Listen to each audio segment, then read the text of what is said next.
In this audiobook, we're going to break down the powerful ideas from The Psychology of Money by Morgan Housel, a book that doesn't promise to make you rich overnight, but offers something far more valuable: the knowledge to build a healthy, lasting relationship with money. What you're about to hear will completely change the way you think about saving, spending, risk, success, and even happiness. The Psychology of Money isn't your typical finance book. There are no complicated formulas, no stock charts, and no jargon. You don't need to be an investor or an economist to understand it, because this book isn't really about money. It's about behavior. It's about people. It's about you and all of us. You'll discover why the smartest decision on paper isn't always the best one in real life, why luck and risk play bigger roles than most of us realize, and why managing money well isn't about knowing everything. It's about mastering a few simple habits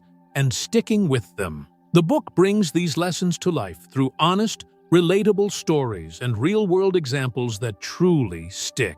Each chapter feels like a conversation with a wise friend, someone who's made mistakes, learned from them, and wants to help you avoid the common traps most people fall into. By the end of this audiobook, you'll see money in a completely new light, not just as numbers in your bank account, but as a tool for freedom, peace of mind, and living life on your own terms. So, stick around. You're about to embark on a journey that could transform not only how you manage your money, but how you think, act, and make choices every day. Let's walk into the psychology of money. Morgan Housel is a renowned financial writer and historian, celebrated for his ability to explain complex economic ideas in simple, compelling stories. He is a partner at the Collaborative Fund and a former columnist for the Wall Street Journal and The Motley Fool. Housel's work blends history, psychology, and finance, helping readers understand not just how money works,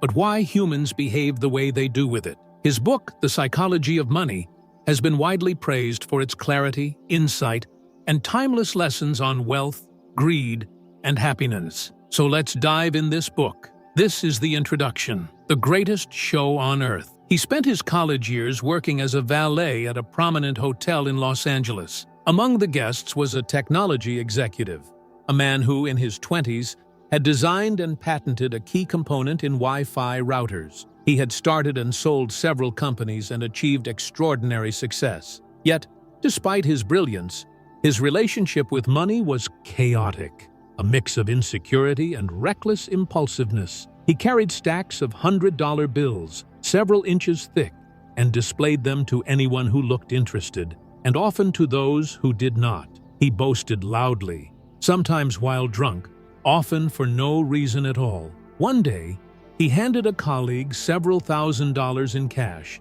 and instructed him to buy a few $1,000 gold coins from a nearby jewelry store.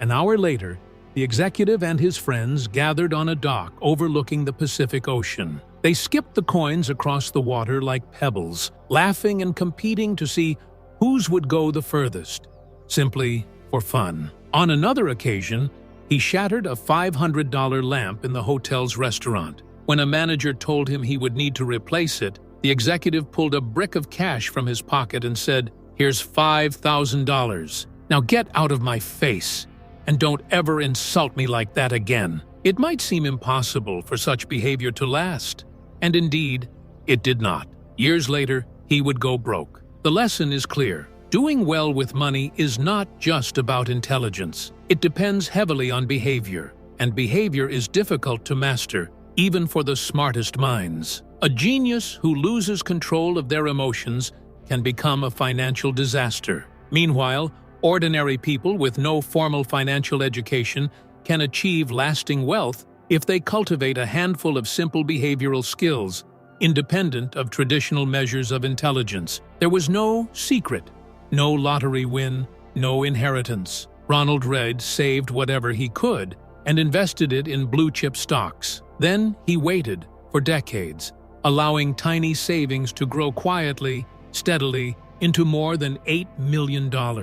That was it, from janitor to philanthropist. A few months before Ronald Reagan passed, another man, Richard Fosconi, was in the news, but his story unfolded very differently. Foscone was everything Reid was not. A Harvard-educated executive at Merrill Lynch, armed with an MBA and a career so successful, he retired in his 40s to pursue philanthropy. He was praised for his business savvy, leadership skills, judgment, and integrity. He had been named among 40 under 40 for rising business stars. But then, much like the gold coin-skipping tech executive, everything fell apart. In the mid-2000s, Foscone borrowed heavily to expand an 18,000-square-foot mansion in Greenwich, Connecticut, with 11 bathrooms, 2 elevators, 2 pools, and 7 garages, costing more than $90,000 a month to maintain. When the 2008 financial crisis struck,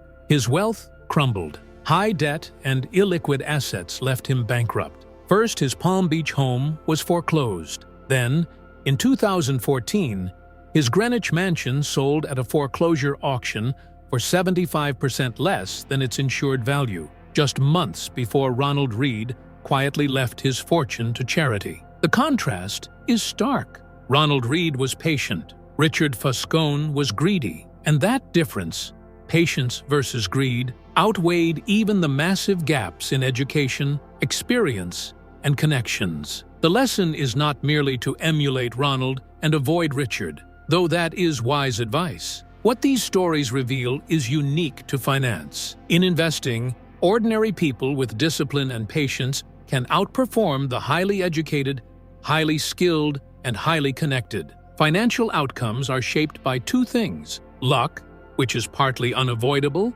and behavior, which is far more powerful than most people realize. Success in money is not a hard science. It is a soft skill. How people behave, their patience, humility, and discipline matters far more than what they know. This is what the book calls the psychology of money. Through short stories, it demonstrates that mastering behavior matters more than mastering formulas. By understanding these soft skills, anyone, from Ronald Reid to Richard Foscone, and everyone in between, can make wiser financial decisions. Finance is often taught as a numbers game. People are told to calculate data, follow formulas, and simply execute.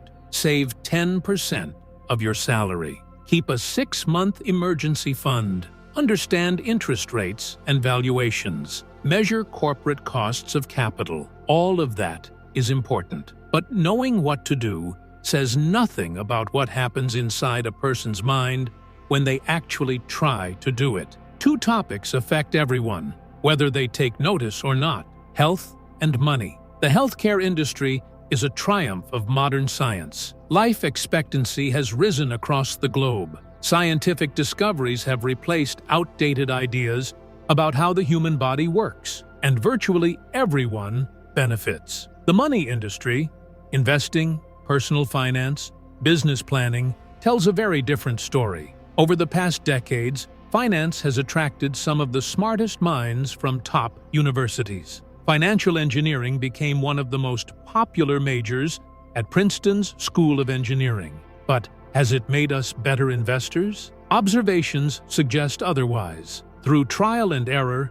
humans have learned to become better farmers, skilled plumbers, and advanced chemists. But has the same learning process made us wiser with money? Are people less likely to drown in debt, more likely to save for a rainy day, or better prepared for retirement? Do they have realistic expectations about what money can and cannot do for happiness? Evidence shows that most are not. The reason is simple. Money is often taught like physics, with formulas, rules, and laws, rather than like psychology, with its emotions, nuance, and human behavior. And that, in itself, is both fascinating and important. Money touches every life. It confuses most people. Everyone experiences it differently, and it teaches lessons about risk, confidence, and happiness. Few subjects offer a more powerful lens for understanding human behavior. Money is one of the greatest shows on earth. The author's understanding of the psychology of money grew from over a decade of writing about finance, beginning in 2008, at the dawn of the worst financial crisis in 80 years. At first, the crisis seemed inexplicable. For every plausible explanation, there was an equally convincing rebuttal. Unlike engineering, where a bridge collapse can be explained by laws of physics, finance is driven by human behavior. What makes sense to one person may seem irrational to another. The deeper the study of the crisis went, the clearer it became. Finance is best understood through the lenses of psychology and history, not numbers alone. To see why people accumulate crippling debt, one must study greed, insecurity, and optimism. To understand why investors sell at market bottoms, one must consider the fear of imperiling a family's future, not just expected returns. As Voltaire observed, history never repeats itself. Man always does. The same is true for money. In 2018, the author published a report highlighting 20 of the most common flaws, biases, and causes of poor financial behavior. Over 1 million people read it. This book takes a deeper dive, with some passages drawn directly from that report.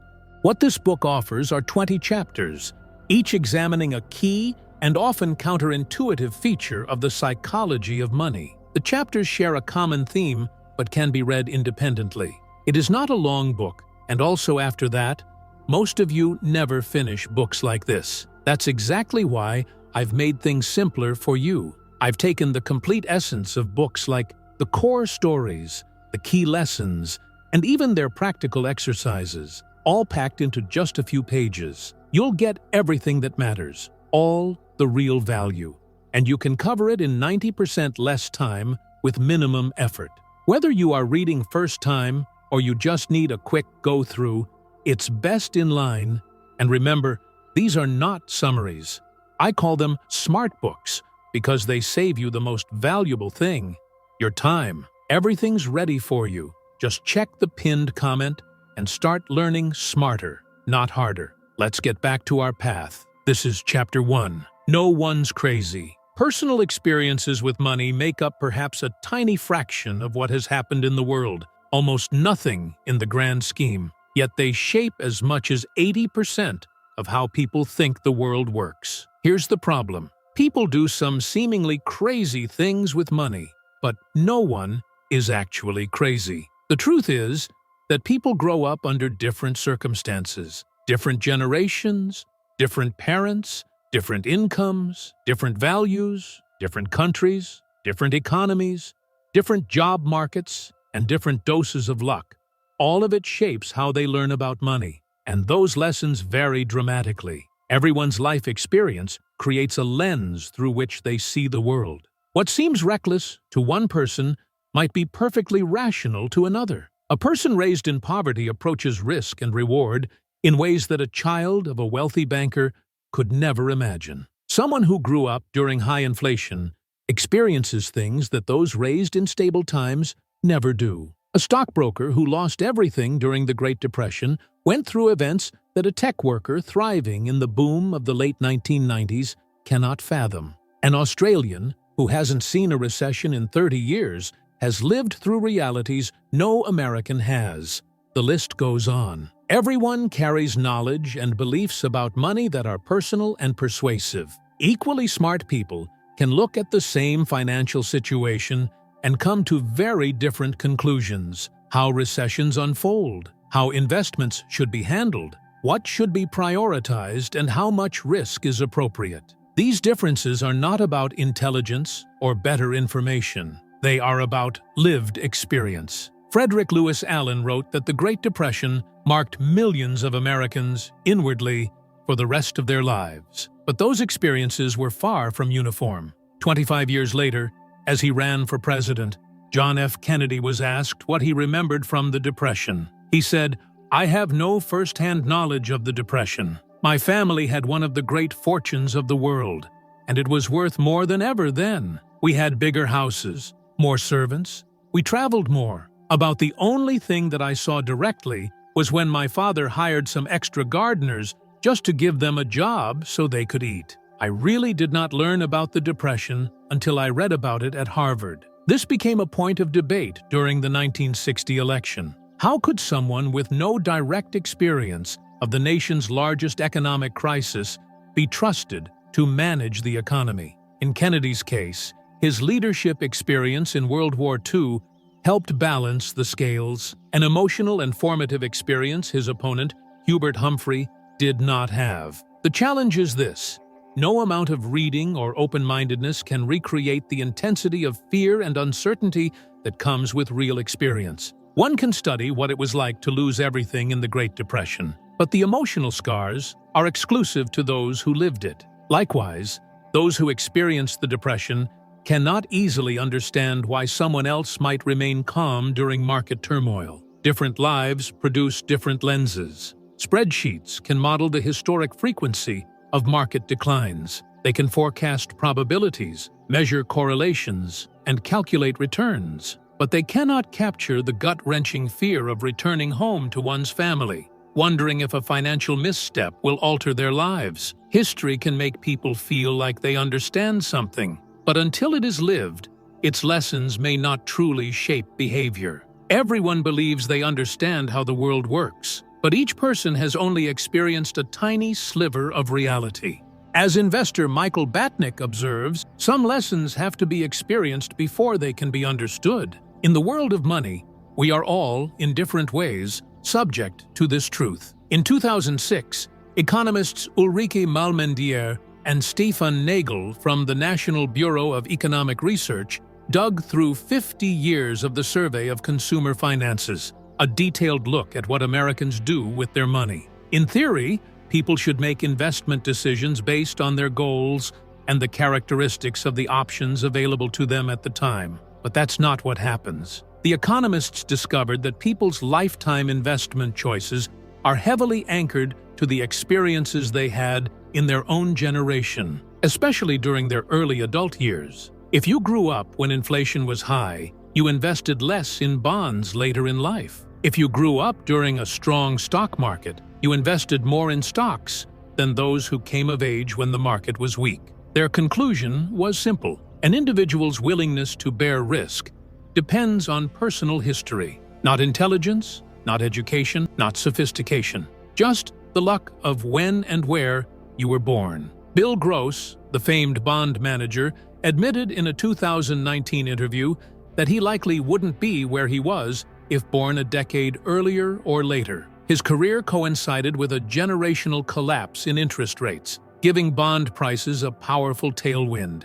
To him, bonds were wealth-generating machines. To his father's generation, who had endured high inflation, they might have seemed like wealth incinerators. Even among seemingly similar people, the differences in how money is experienced are enormous. Take the stock market. If you were born in 1970, the S&P 500 grew nearly tenfold, adjusted for inflation, during your teens and 20s. If you were born in 1950, it went virtually nowhere in that same age range. Two groups of people, separated only by chance of birth, develop entirely different views of the stock market. Or consider inflation. Americans growing up in the 1960s saw prices triple during their young adult years. Gasoline lines, shrinking paychecks, and rising costs shaped their understanding of money. But someone born in 1990 has lived almost entirely in an era of low inflation. Those experiences create fundamentally different mental models. Even unemployment looks different depending on your circumstances. In November 2009, nationwide unemployment in the U.S. was around 10%, but for African American males aged 16 to 19 without a high school diploma, it was 49%. For Caucasian women over 45 with a college degree, it was 4%. Local history matters. In Germany and Japan, stock markets were wiped out during World War II. Entire regions were bombed. German farms barely produced enough food for survival. Meanwhile, in the United States, the stock market more than doubled from 1941 to 1945, and the economy was at its strongest in decades. No one should expect members of these groups to think alike about inflation, the stock market, unemployment, or money in general. They won't respond to financial information the same way. They won't trust the same sources of advice. They won't agree on what matters, what's worth it, what's likely to happen next, or the best path forward. Their views were formed in different worlds, and in those worlds, ideas that seem outrageous to one group can make perfect sense to another. Consider a story from the New York Times about the working conditions at Foxconn, the massive Taiwanese electronics manufacturer.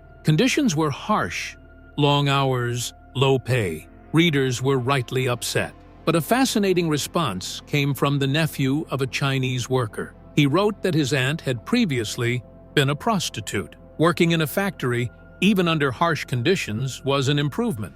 To her, a low-paying factory job was preferable to her previous life. Her experience shaped how she saw opportunity, something many Americans, with different circumstances, struggle to understand. Every financial decision people make is shaped by their unique information, experiences, and worldview. People can be misinformed, bad at math, persuaded by marketing, or misjudge consequences. And yet, every decision makes sense to them in that moment. They construct a narrative to justify their choices, a story grounded in their own lived experience. Take lottery tickets. Americans spend more on them than on movies, video games, music, sports, and books combined. Who buys them?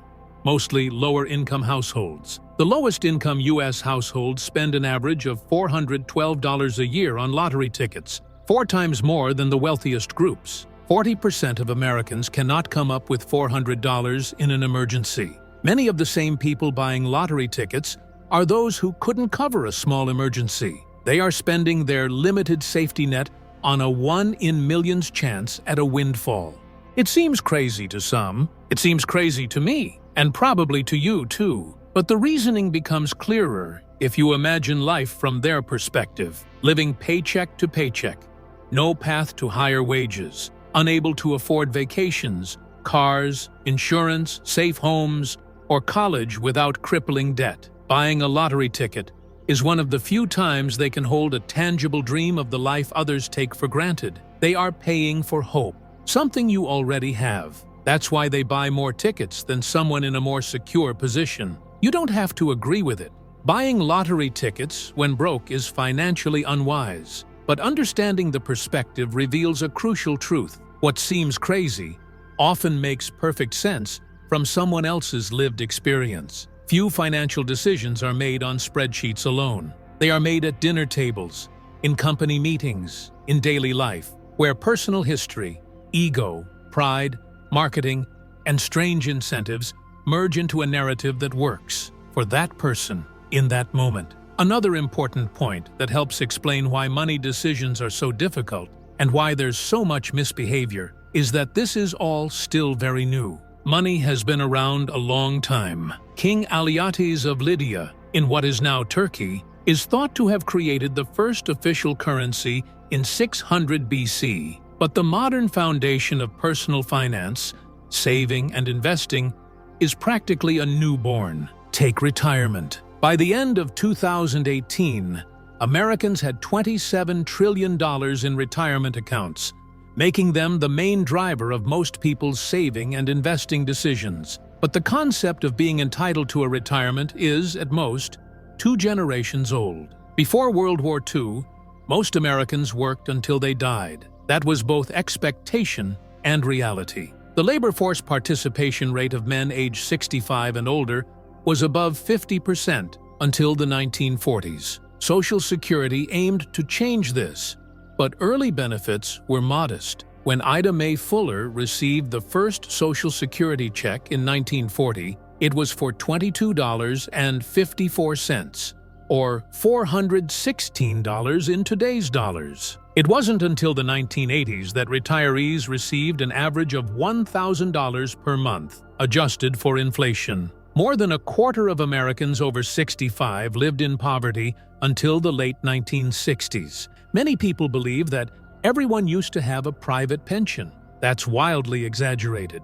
In 1975, only a quarter of Americans over 65 had pension income. And for those lucky few, pensions made up just 15% of household income. In 1955, the New York Times noted, "Everyone talks about retirement, but apparently very few do anything about it." It wasn't until the 1980s that the idea of a dignified retirement for all became widespread. And the expectation? Everyone would save and invest their own money. Let me put this in perspective. The 401k, the backbone of American retirement savings, didn't exist until 1978. The Roth IRA wasn't born until 1998. If it were a person, it would barely be old enough to drink. So, it should come as no surprise that many of us are bad at saving and investing for retirement. We're not crazy, we're just beginners. The same goes for college. In 1940, fewer than 1 in 20 Americans over 25 had a bachelor's degree. By 2015, it was 1 in 4. College tuition has risen more than 4-fold, adjusted for inflation. This rapid societal change explains why student loans have caused so many poor financial decisions over the last 20 years. There simply isn't decades of experience to learn from. We're winging it. Index funds? Less than 50 years old. Hedge funds? Only really took off in the last 25 years. Consumer debt, from mortgages to credit cards to car loans, didn't become widespread until after World War II. When the GI Bill made borrowing easier. Dogs were domesticated 10,000 years ago, and they still retain behaviors from their wild ancestors. Yet, here we are, with 20 to 50 years of experience in the modern financial system, hoping to be perfectly acclimated. For a subject so heavily influenced by emotion rather than fact, this is a problem. This is why we don't always do what we're supposed to with money. We all do crazy things, because we're all relatively new to the game. What looks crazy to you might make perfect sense to me, but no one is truly crazy. We all make decisions based on our own experiences that feel rational in the moment. Now let me tell you a story about how Bill Gates got rich. This is Chapter 2, Luck and Risk. Nothing is as good or as bad as it seems. Luck and risk are siblings. They're the reality that every outcome in life is shaped by forces beyond your control. NYU Professor Scott Galloway puts it simply, nothing is as good or as bad as it seems. That's a principle worth remembering when judging financial success, your own or anyone else's. Take Bill Gates. He went to one of the only high schools in the world with a computer. How Lakeside School even got one is remarkable. Bill Dougal, a World War II Navy pilot turned teacher, believed book study alone wasn't enough. In 1968, he convinced the school's Mothers Club to spend $3,000, proceeds from a rummage sale, to lease a teletype Model 30 computer. This was for time-sharing on a General Electric mainframe, a technology invented just 3 years earlier. Most universities didn't have anything like it. Bill Gates was 13 when he met Paul Allen. Both obsessed with the computer, they became experts, experimenting late into the night, after school, and on weekends. During one session, Gates showed Allen a Fortune magazine and asked, "What do you think it's like to run a Fortune 500 company?" Allen had no idea. Gates replied, "Maybe we'll have our own computer company someday." That dream became Microsoft, now worth over $1 trillion. A little perspective, in 1968, there were roughly 303 million high school-age students worldwide. About 18 million were in the U.S., 270,000 in Washington state, a little over 100,000 in the Seattle area, and only about 300 at Lakeside School. From 303 million to 300. 1 in a million. Gates was that 1 in a million. He wasn't just smart or hardworking, he had an extraordinary head start. But luck cuts both ways. Gates's friend Kent Evans, equally brilliant and ambitious, was on the same path. He shared Gates's business mind, coding skill, and vision for the future. The two even built a program to schedule the entire school's classes, something adults struggled to do manually. They dreamed of their futures together. Then tragedy struck. Kent died in a mountaineering accident before graduating high school. The odds? Roughly 1 in a million. Gates experienced 1 in a million luck. Kent experienced 1 in a million risk. The same force, the same magnitude, working in opposite directions. Luck and risk are inseparable. They remind us that no matter how smart, talented, or hardworking you are, outcomes are never fully under your control. Life is far too complex, millions of people, infinite moving parts, for 100% of your effort to guarantee 100% of your results. For every Bill Gates, there's a Kent Evans, equally capable, equally driven, but on the opposite side of life's roulette. If you give luck and risk their due respect, you start to see that financial success, yours or anyone else's, is never quite as good or as bad as it seems. Years ago, economist Robert Shiller, a Nobel Prize winner in economics, was asked a simple yet profound question. What is it about investing that remains unknowable? His answer was precise: the exact role of luck in success. It's a striking observation. Most people understand, at least intuitively, that luck plays a part in financial achievement. Yet, because luck is hard to measure, and because it can feel impolite to credit someone's success to it, it is often quietly ignored. Imagine this: among 1 billion investors worldwide, could chance alone propel 10 of them into billionaire status? Almost certainly. Yet, when pressed to name those individuals directly, most hesitate. Attributing success to luck in others can feel mean-spirited, but accepting it for oneself can be equally uncomfortable. Luck challenges both humility and ego. Research reinforces this invisible influence. Economist Bhaskar Mazumdar found that incomes among brothers are more closely correlated than height or weight. In other words, if one brother is wealthy, his sibling is more likely to share that financial fortune than to simply share stature. Education, opportunity, and family environment create pathways that are difficult to separate from innate effort. And yet, even two wealthy brothers rarely see themselves as products of the same forces. Personal perception often clouds the reality of luck's role. Failure is no less misunderstood. Bankruptcy, business collapse, or unmet goals are frequently framed as the result of poor decisions or laziness. Sometimes that is true, but how often? How much? It is almost impossible to know. Every worthwhile endeavor carries risk, and risk is simply the other side of chance, the unpredictable outcome of probabilities not in one's favor. Consider an investment that fails over 5 years. Did the investor make a poor choice? Or did a decision with an 80% chance of success simply land in the unlucky 20%? The line between error and misfortune is often invisible. Statistical tools could, in theory, quantify wisdom in decisions.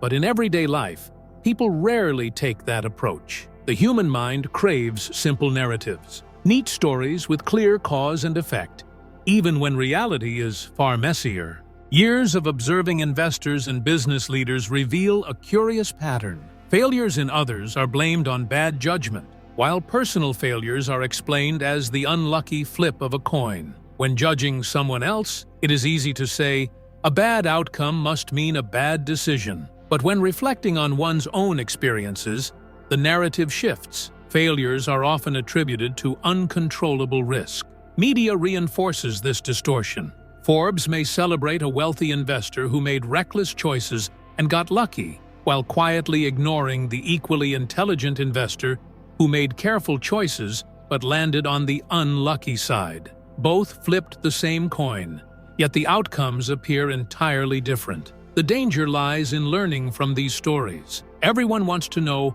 what works in investing, what works in business, how to achieve wealth, and how to avoid poverty. Lessons are often sought by mimicking success and avoiding visible mistakes. But without a way to measure the precise influence of luck versus repeatable actions, conclusions are fraught with uncertainty. Humans crave simple answers and rarely pause for nuance. Understanding what to emulate or what to avoid is challenging, sometimes agonizingly so. And yet, this is the world of finance and opportunity. It is a realm where skill and luck collide, shaping destinies in ways that are often indistinguishable. In the next story, there is a person whose success mirrors this complex balance. Like Bill Gates, the achievements are extraordinary. But whether they stemmed from skill, luck, or a delicate mix of both remains a mystery.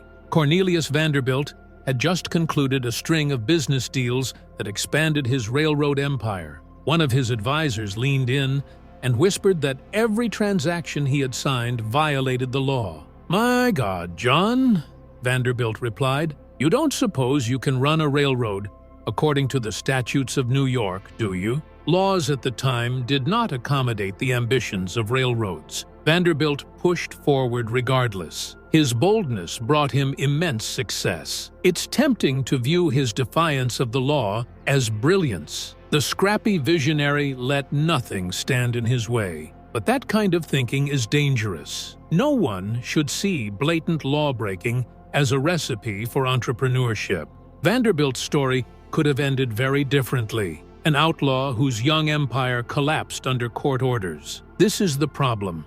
Admiration and caution often occupy the same space. Vanderbilt's daring can be celebrated as genius, while similar behavior by another company, like Enron, is condemned as reckless. Perhaps one avoided consequences by luck, while the other fell victim to risk.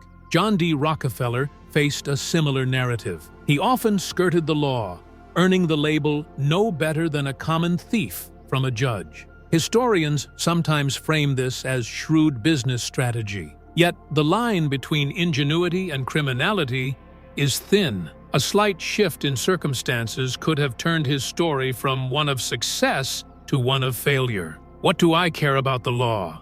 Vanderbilt once asked. "Ain't I got the power?" He had the power, and it worked. But it's easy to imagine the same words marking the end of a very different story. Boldness and recklessness are often separated by a millimeter, visible only in hindsight. Consider Benjamin Graham, one of the greatest investors in history, the father of value investing and mentor to Warren Buffett. Much of Graham's wealth came from holding a massive portion of GEICO stock, a move that broke nearly every diversification principle he had written about.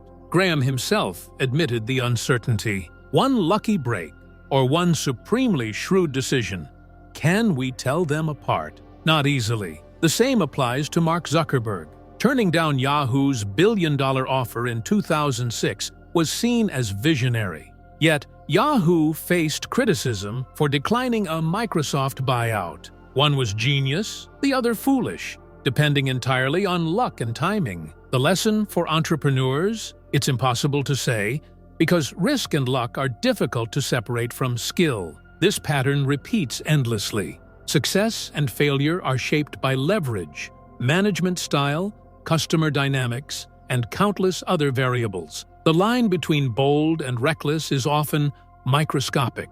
Risk and luck are inseparable twins. The challenge of identifying luck, skill, and risk is one of the greatest obstacles in learning how to manage money or achieve success. Yet, two principles can help.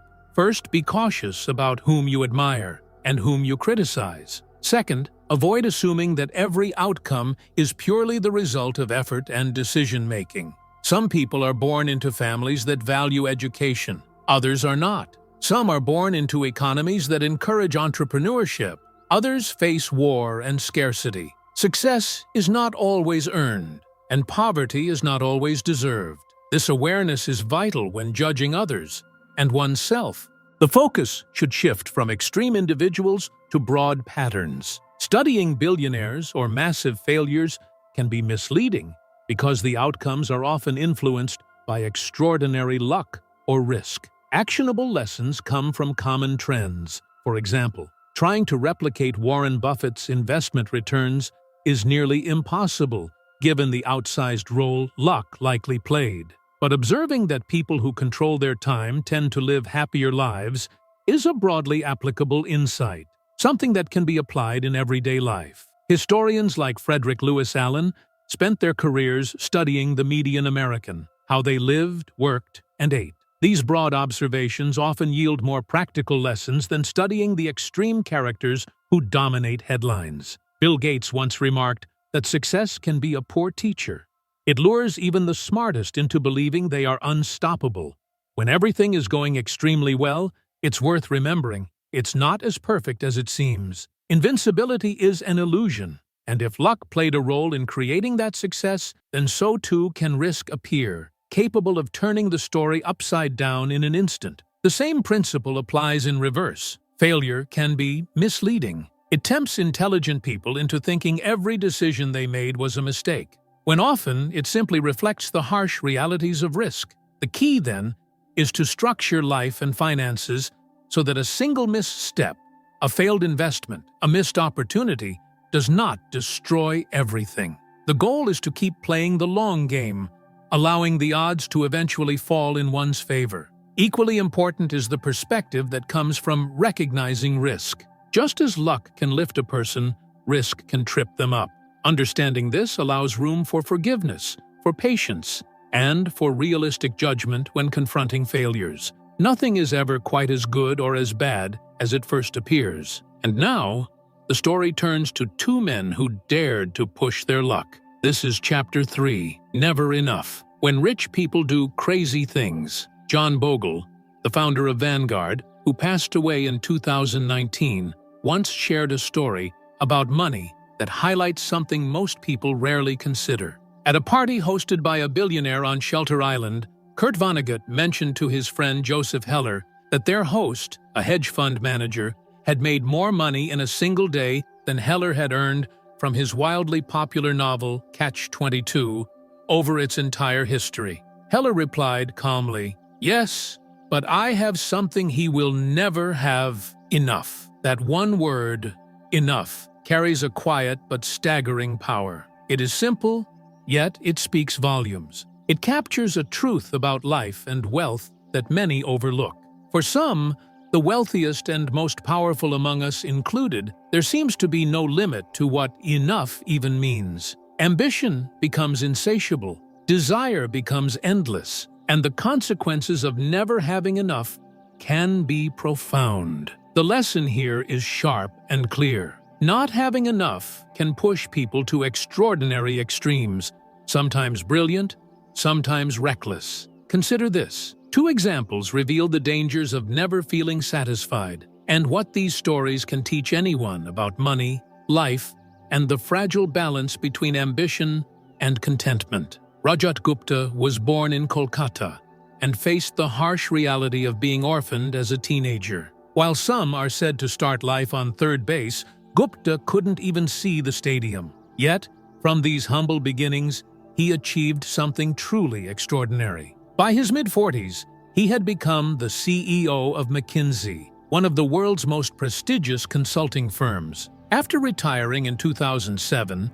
he took on roles with the United Nations and the World Economic Forum. He partnered on philanthropic initiatives with Bill Gates and served on the boards of 5 public companies. From the slums of Kolkata, Gupta had transformed into one of the most successful businessmen alive. By 2008, his net worth was reportedly $100 million, an amount most could barely imagine. Even a modest 5% annual return would generate nearly $600 an hour around the clock. He could have done anything he wanted.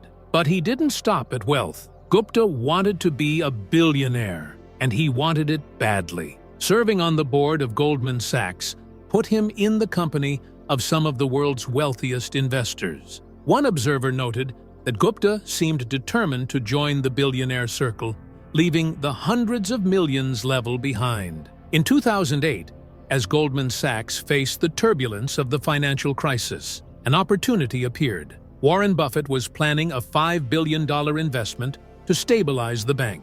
Gupta learned of this transaction before it became public.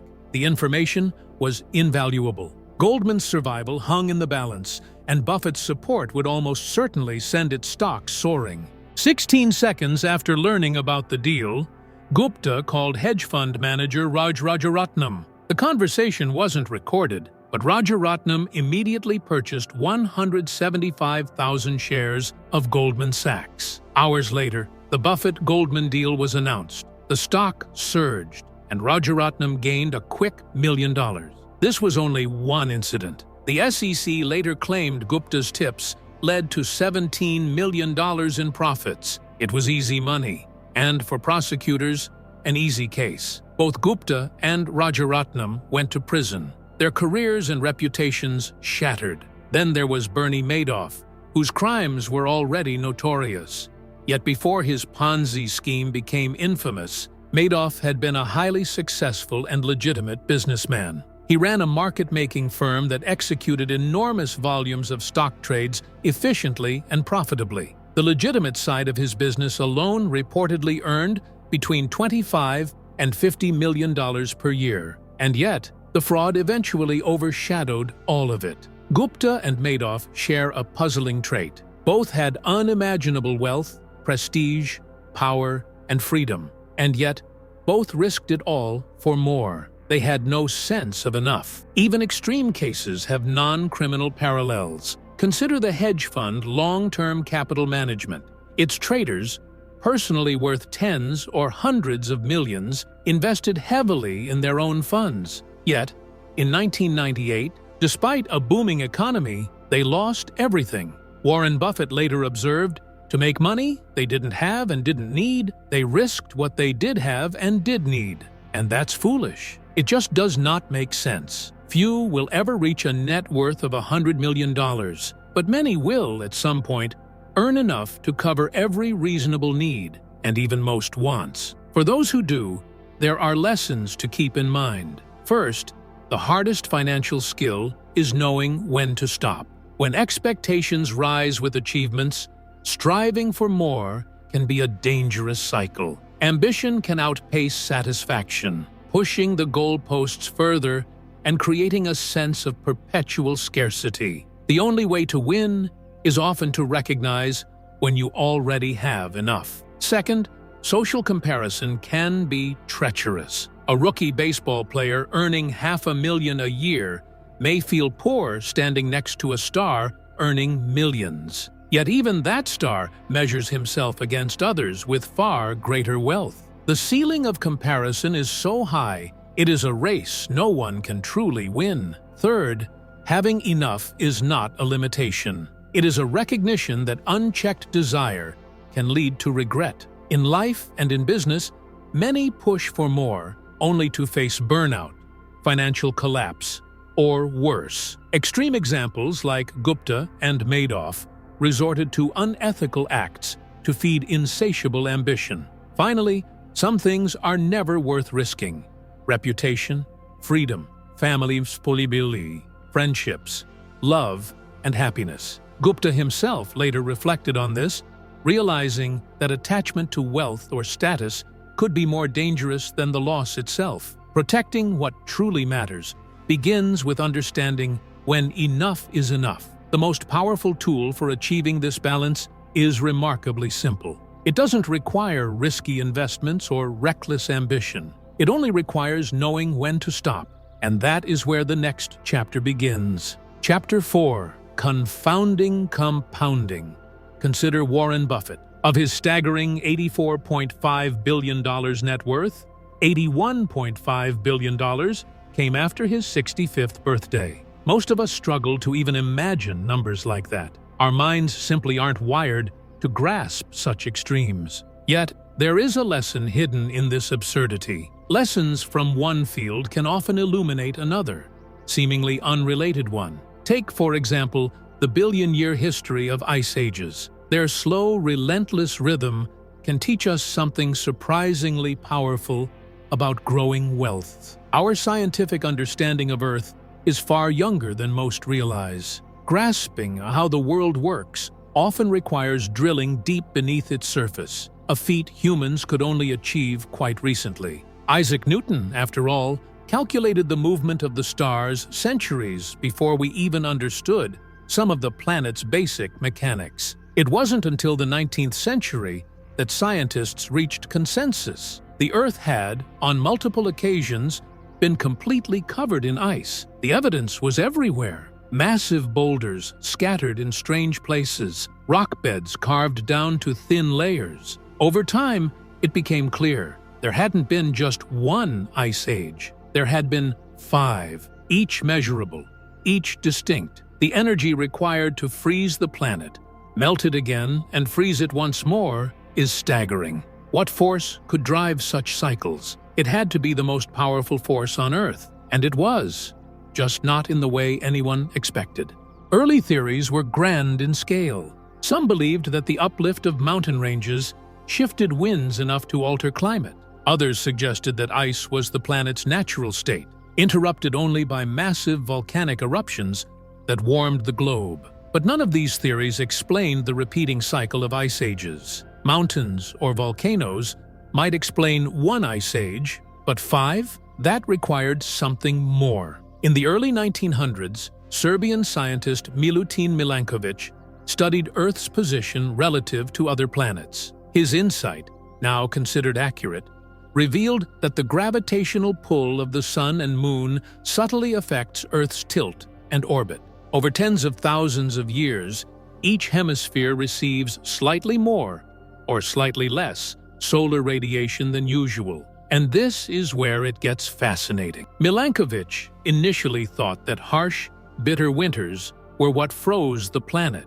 But Russian meteorologist Vladimir Koppen dug deeper and discovered the true culprit: moderately cool summers. It begins with a summer that fails to melt all the previous winter's snow. That leftover ice makes it easier for snow to accumulate the next winter. Then, the following summer leaves even more snow behind. This cycle continues year after year. Snow reflects sunlight, cooling the surface further, which allows even more snow to accumulate. Within a few hundred years, a seasonal snowpack grows into a continental ice sheet, and the planet plunges into an ice age. The process works in reverse as well. When orbital tilt allows more sunlight, winter snow melts more easily. Less reflective snow warms the planet, preventing further accumulation. And just like that, the ice retreats. The remarkable lesson from ice ages is this: massive results don't always require massive force. Small changes, when compounded over time,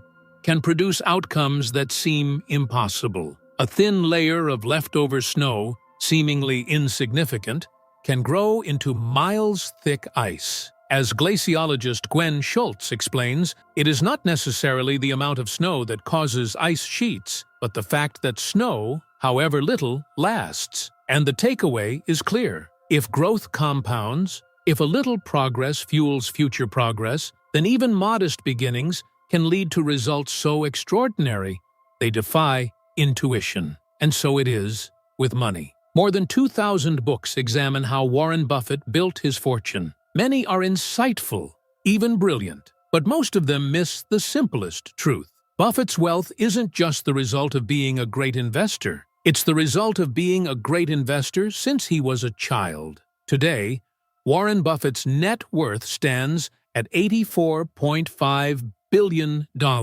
Astonishingly, $84.2 billion of that came after his 50th birthday. $81.5 billion came after he reached the age of Social Security eligibility in his mid-60s. Buffett is undeniably a phenomenal investor, but the real secret to his success isn't just skill, it's time. He has been compounding wealth for 3/4 of a century. Had he started in his 30s and retired in his 60s, very few would have ever heard his name. Consider a thought experiment. Buffett began serious investing at age 10.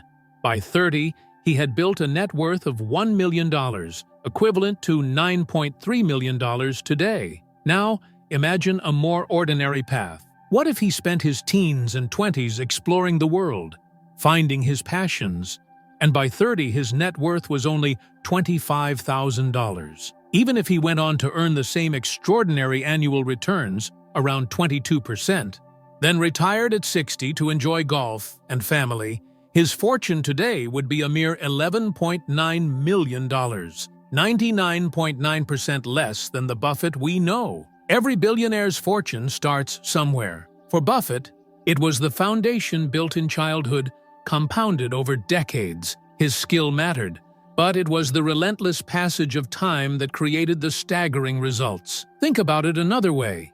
Buffett is the richest investor of all time, but not the fastest growing. Jim Simons, founder of Renaissance Technologies, has compounded money at 66% annually since 1988, a rate 3 times faster than Buffett. Yet Simons' net worth today is $21 billion, less than a quarter of Buffett's. Why the difference? Simons didn't start compounding seriously until his 50s. He simply hasn't had as many years for growth to multiply. If Simons had earned 66% annually over Buffett's 70-year span, he would be, well, $63 quintillion rich, a number so absurd it's almost meaningless. The point is clear.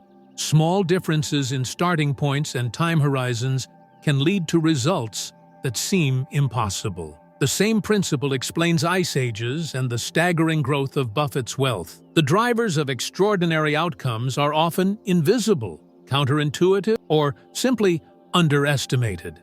Many people claim that seeing a compound interest table changed their lives, but what it really does is surprise the mind. Linear thinking is intuitive. Exponential growth is not. Try this in your head. 8 plus 8 plus 8, 9 times. That's 72. Easy. Now multiply 8 by itself 9 times. 134 million. Suddenly, your brain is struggling. Compounding is like that. It hides in plain sight. In technology, the same principle applies. IBM's 3.5 megabyte hard drive in the 1950s grew to 70 megabytes in the 1970s. A typical PC in the early 1990s held 200 to 500 megabytes. And then everything exploded. By 1999, Apple's iMac had 6 gigabytes. 2003 brought 120 gigs. 2006, 250.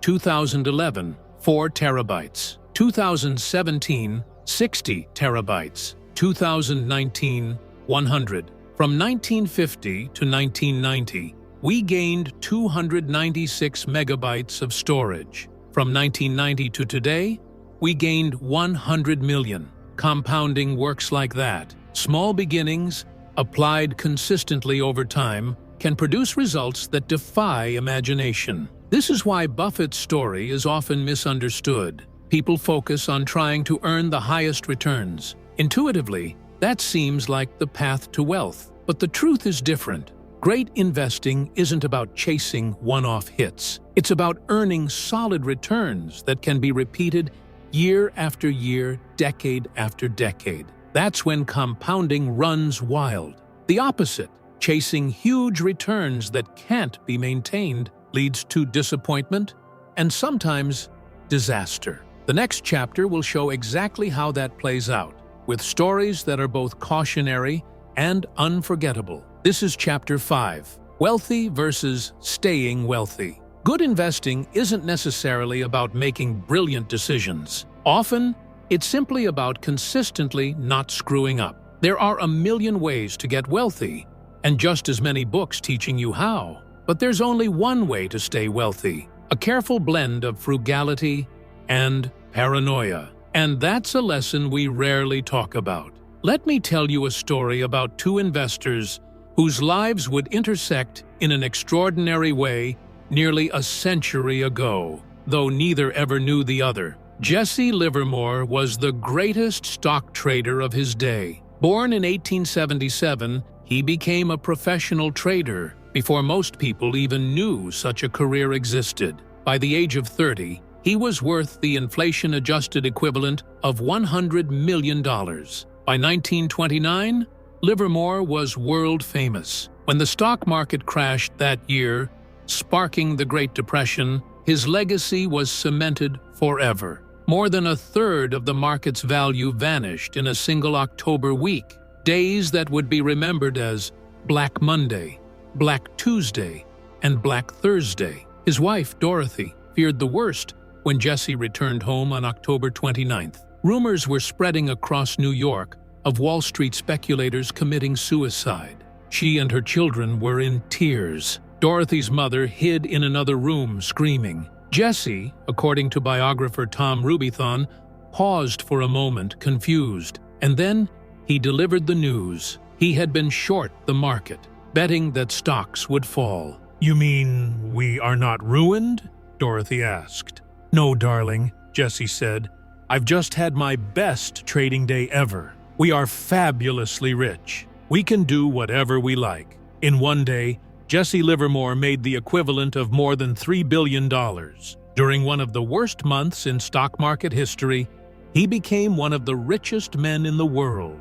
Meanwhile, another man wandered the streets of New York in despair. Abraham Germansky was a multi-millionaire real estate developer who had made his fortune in the roaring 1920s. Like almost every other successful New Yorker, he had bet heavily on the surging stock market. On October 26, 1929, the New York Times ran a short, tragic notice. Mrs. Abraham Germansky asked for help finding her husband, missing since Thursday morning. Germansky, 50, had invested heavily in stocks. A friend reported seeing him tearing up ticker tape near the stock exchange, and that, as far as we know, was the end of Abraham Germansky. Here we see a striking contrast. One man became immensely wealthy in a single day, the other destroyed. But fast forward 4 years, and the story takes another turn. After his 1929 triumph, Livermore, brimming with confidence, made increasingly larger bets. He overextended himself, accumulating massive debts. Eventually, he lost everything. Broke and ashamed, he disappeared for 2 days in 1933. The New York Times reported, Jesse L. Livermore, stock market operator of 1100 Park Avenue, missing since 3 p.m. yesterday. He returned, but the trajectory of his life was set. Livermore eventually took his own life. The timing differed, but Germansky and Livermore shared a critical trait. They were both excellent at getting wealthy, but equally poor at staying wealthy. Even if wealthy isn't a word you would use for yourself, the lesson applies to everyone, at every income level. Getting money is one thing, keeping it is another. Over time, about 40% of companies that became publicly traded eventually lost nearly all of their value. Even among the richest Americans, the Forbes 400 sees roughly 20% turnover per decade from causes other than death or inheritance. Capitalism is hard. One reason this happens is that getting money and keeping money require two very different skill sets. Getting money involves taking risks, being optimistic, and putting yourself out there. Keeping money requires almost the opposite. It demands humility, a fear that what you've earned could be taken away just as fast, frugality, and an acceptance that luck played a part in past success. Yesterday's victories cannot be relied on to repeat tomorrow. Michael Moritz, head of Sequoia Capital, explained why his firm thrived for decades, while many VC firms faded after just a few years. Moritz said that Sequoia had always been afraid of going out of business. Charlie Rose asked if that meant only the paranoid survive, and Moritz confirmed. They assumed tomorrow wouldn't look like yesterday, and they couldn't afford to be complacent. Here again, the lesson is survival, not growth, intelligence, or insight. The ability to stick around without being wiped out or forced to give up is what ultimately matters. This principle applies to investing, careers, and running businesses alike. There are two reasons why a survival mentality is crucial. First, no gain is worth destroying oneself over. Second, compounding only works if you can allow assets the time to grow. A year of growth may seem small. 10 years is meaningful. 50 years can create something extraordinary. But achieving that extraordinary growth requires surviving all the unpredictable ups and downs that inevitably occur over time. Warren Buffett provides a perfect example. Many study how he consistently picked the best companies, stocks, and managers. But equally important is noticing what he avoided. He didn't take on excessive debt, panic and sell during recessions, sully his reputation, cling to a single strategy or trend, rely on outside capital he couldn't control, or burn out. He simply survived. That survival gave him longevity. And that longevity, from investing consistently from age 10 into his late 80s, is what made compounding so powerful. Rick Guerin, once part of Buffett and Munger's investing trio, illustrates the contrast. In the early 1970s, Rick was just as smart as Buffett and Munger, but he was in a hurry to get wealthy. When the 1973 to 1974 market downturn hit and the market fell nearly 70%, Rick, leveraged with margin loans, was forced to sell his Berkshire stock to Warren. Buffett and Munger survived. Rick did not. Over time, the skill of staying wealthy proved far more important than the skill of getting wealthy. As Nassim Taleb puts it, having an edge and surviving are two different things. You need to avoid ruin at all costs. Applying the survival mindset in the real world comes down to understanding three key principles. First, more than chasing massive returns, the goal is to become financially unbreakable. Those who achieve unbreakable financial strength often end up with the largest gains, not because they chase risk, but because they can endure long enough for compounding to work its quiet magic. During a bull market, it's tempting to chase every rising asset. Holding cash can feel painfully conservative, as if watching opportunity slip through one's fingers. Stocks may rise 10% a year, while cash sits at 1%. That 9% gap can gnaw at anyone's confidence. Yet, that cash has a hidden value. It protects against forced decisions in a downturn. Selling assets during a bear market can erase decades of growth in a single moment. In that sense, cash doesn't earn 1%. It preserves many multiples of value by keeping one in the game for the long term. Compounding doesn't demand extraordinary returns.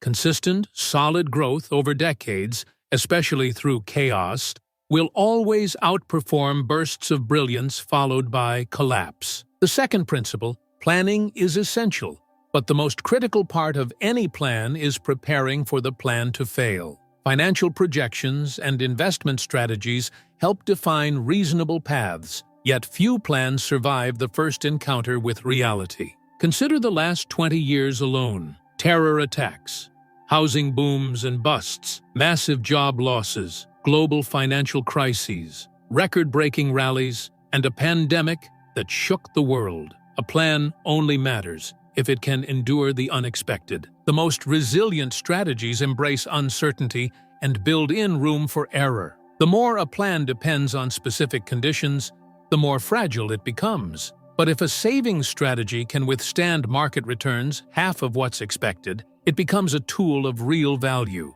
Many failures aren't the result of being wrong. They stem from being mostly right in situations that required perfection. Margin of safety, built through frugal budgets, flexible thinking, or extended timelines, raises the odds of survival. Unlike simple conservatism, which avoids risk, margin of safety maximizes the chance of success at any given level of risk. The third principle, develop a barbelled personality. Be optimistic about the future, yet paranoid about what could prevent reaching it. Optimism alone is incomplete. True optimism recognizes the odds favor growth over time, even when the journey is littered with setbacks. It accepts that the path to success is filled with landmines, yet maintains faith in long-term progress. These perspectives are not mutually exclusive. Life often grows through destruction. By age 20, the human brain has discarded roughly half of the synaptic connections it had at age 2. Yet it becomes far more capable. Loss and renewal coexist, shaping strength from what seems like chaos. Economies, markets, and careers follow the same pattern. Growth amid turmoil. The U.S. economy over the last 170 years provides a vivid example. In that time, 1.3 million Americans died in 9 major wars. Nearly every new company failed. 4 presidents were assassinated. Hundreds of thousands perished in a flu pandemic.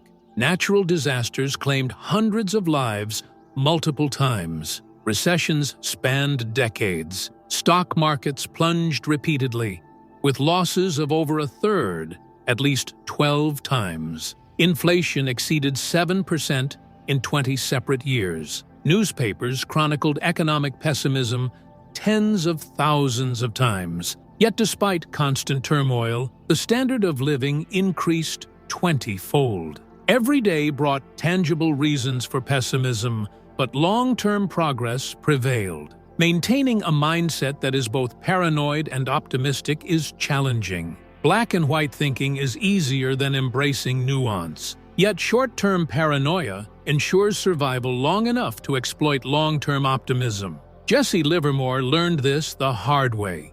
He equated good times with the end of bad ones.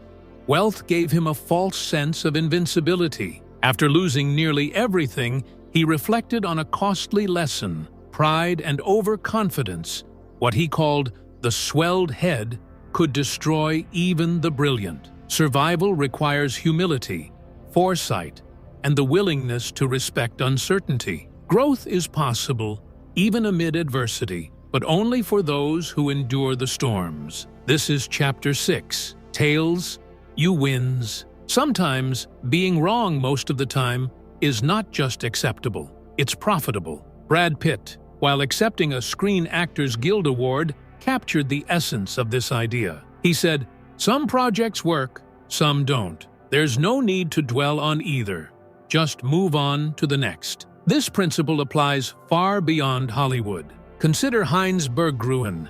He fled Nazi Germany in 1936, eventually settling in America and studying literature at UC Berkeley.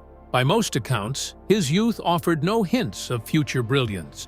Yet, by the 1990s, Berggruen had become one of the most successful art dealers in history. In 2000, he sold part of his staggering collection, Picasso's, Braquet's, Cleese, Matisse, to the German government for over 100 million euros. The market value of those works exceeded $1 billion. It was, effectively, a bargain for the state.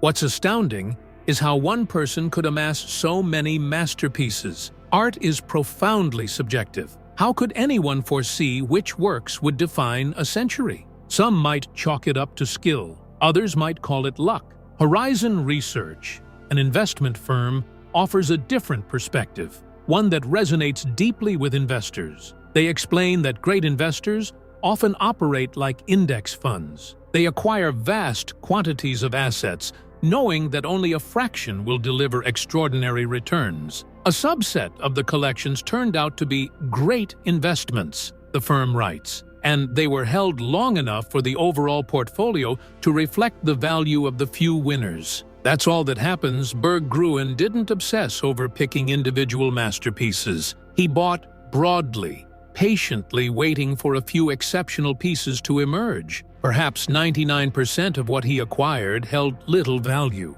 but the remaining 1%, works by the likes of Picasso, were enough to make him immensely successful. This concept extends beyond art. Business and investing often follow the same pattern. Long tails, the extreme ends of a distribution, can dominate outcomes. A small number of events can account for the majority of success. It's a counterintuitive truth. An investor can be wrong half the time or more and still achieve fortune. Yet this is difficult to internalize. People underestimate the normalcy of failure, and when failures inevitably occur, the natural reaction is to overreact. In the world of investing, patience, scale, and endurance matter more than perfection. The few outsized successes, when allowed to run their course, can outweigh countless small missteps. Steamboat Willie made Walt Disney famous as an animator, but fame didn't immediately translate to financial success. His first studio went bankrupt. His films were outrageously expensive to produce, financed under brutal terms. By the mid-1930s, Disney had produced more than 400 cartoons. Most were short, most were beloved by audiences, and most lost money. Then came Snow White and the Seven Dwarfs. Everything changed. In the first 6 months of 1938, it earned $8 million, a sum far beyond anything the company had ever made. Debts were wiped clean. Key employees received retention bonuses. A new, state-of-the-art studio rose in Burbank, where it still stands today. An Oscar elevated Walt from famous to full-blown celebrity. By then, he had produced hundreds of hours of film. But in business terms, it was the 83 minutes of Snow White that truly mattered. Success at this scale, huge, profitable, influential, is almost always the result of a tail event. Rare, extreme outliers. And yet, most attention naturally falls on the results, not on their rarity. Some tail-driven industries are obvious. Venture capital, for example. If a VC makes 50 investments, they expect half to fail, 10 to perform modestly, and maybe 1 or 2 to deliver massive returns. Data from Correlation Ventures shows the scale. Of more than 21,000 venture financings between 2004 and 2014, 65% lost money, 2.5% returned 10 to 20 times the investment, 1% returned more than 20 times, and 0.5%, roughly 100 companies, returned 50 times or more. The majority of industry gains came from those extreme outliers. It might seem that this makes venture capital extraordinarily risky, and it does. Most startups fail, and only a select few produce outsized rewards. Yet tails are not limited to startups. Large public companies display the same pattern. Success in the stock market is rarely evenly distributed.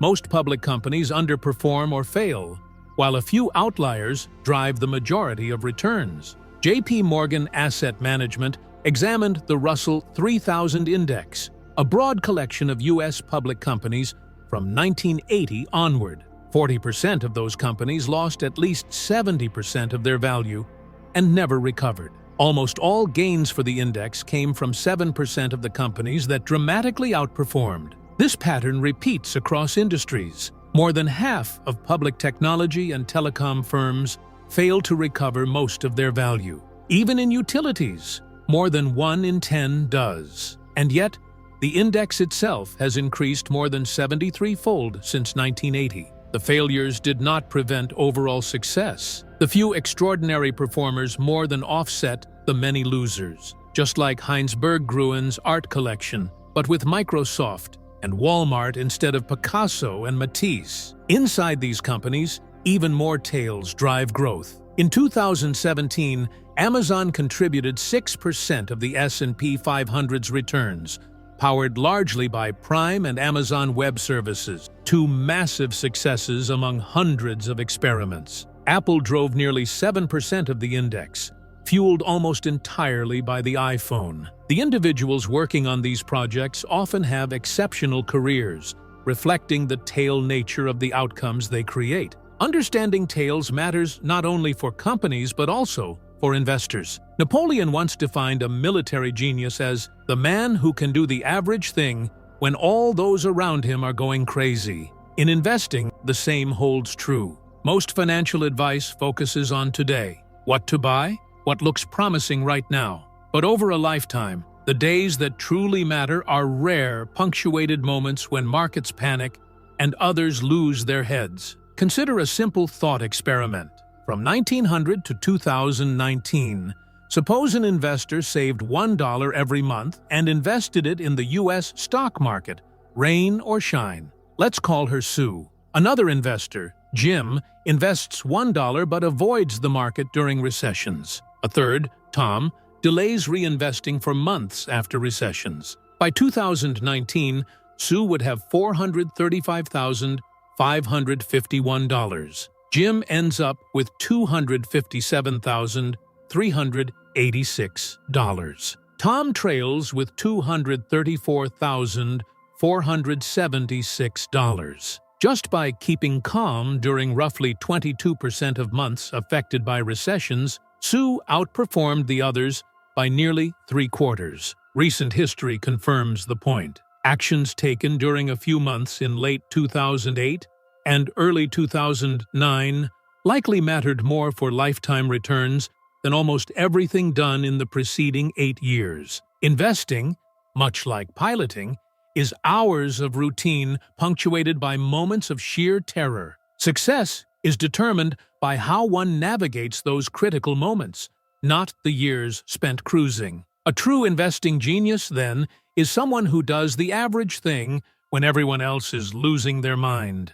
When you accept that tails drive everything in business, investing, and finance, you begin to realize something crucial. It's normal for lots of things to go wrong, break, fail, and fall. If you're a good stock picker, you'll be right, maybe half the time. If you're a strong business leader, perhaps half of your product or strategy ideas will succeed. If you're a competent investor, most years will be just okay, and plenty will be bad. If you're a skilled worker, it may take several attempts and trials before you find the right company in the right field. And that's if you're good. Peter Lynch, one of the greatest investors of our time, put it simply, if you're terrific in this business, you're right 6 times out of 10. Contrast that with fields where perfection is mandatory. Pilots, for example, mistakes can be fatal. Or chefs, where you aim to be nearly perfect almost every time. Investing, business,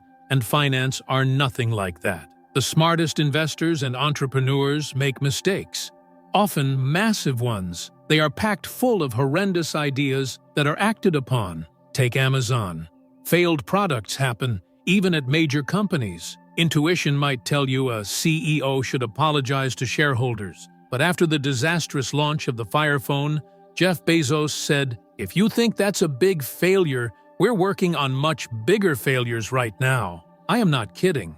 Some of them are going to make the Fire Phone look like a tiny little blip. It's okay for Amazon to lose big on some experiments because tail successes, like Amazon Web Services, can generate tens of billions in profits. Tails to the rescue. Netflix CEO Reed Hastings takes the same approach. When canceling several big-budget productions, he said, "Our hit ratio is way too high right now." I'm always pushing the content team. We have to take more risk. You have to try more crazy things because we should have a higher cancel rate overall. These are not failures of responsibility. They are a smart acknowledgement of how tails drive success. For every Amazon Prime hit or orange is the new black sensation. There are guaranteed failures. This principle applies everywhere. Take comedy. On TV, Chris Rock appears flawless, but the Chris Rock performing in dozens of small clubs each year? Just okay. That's by design.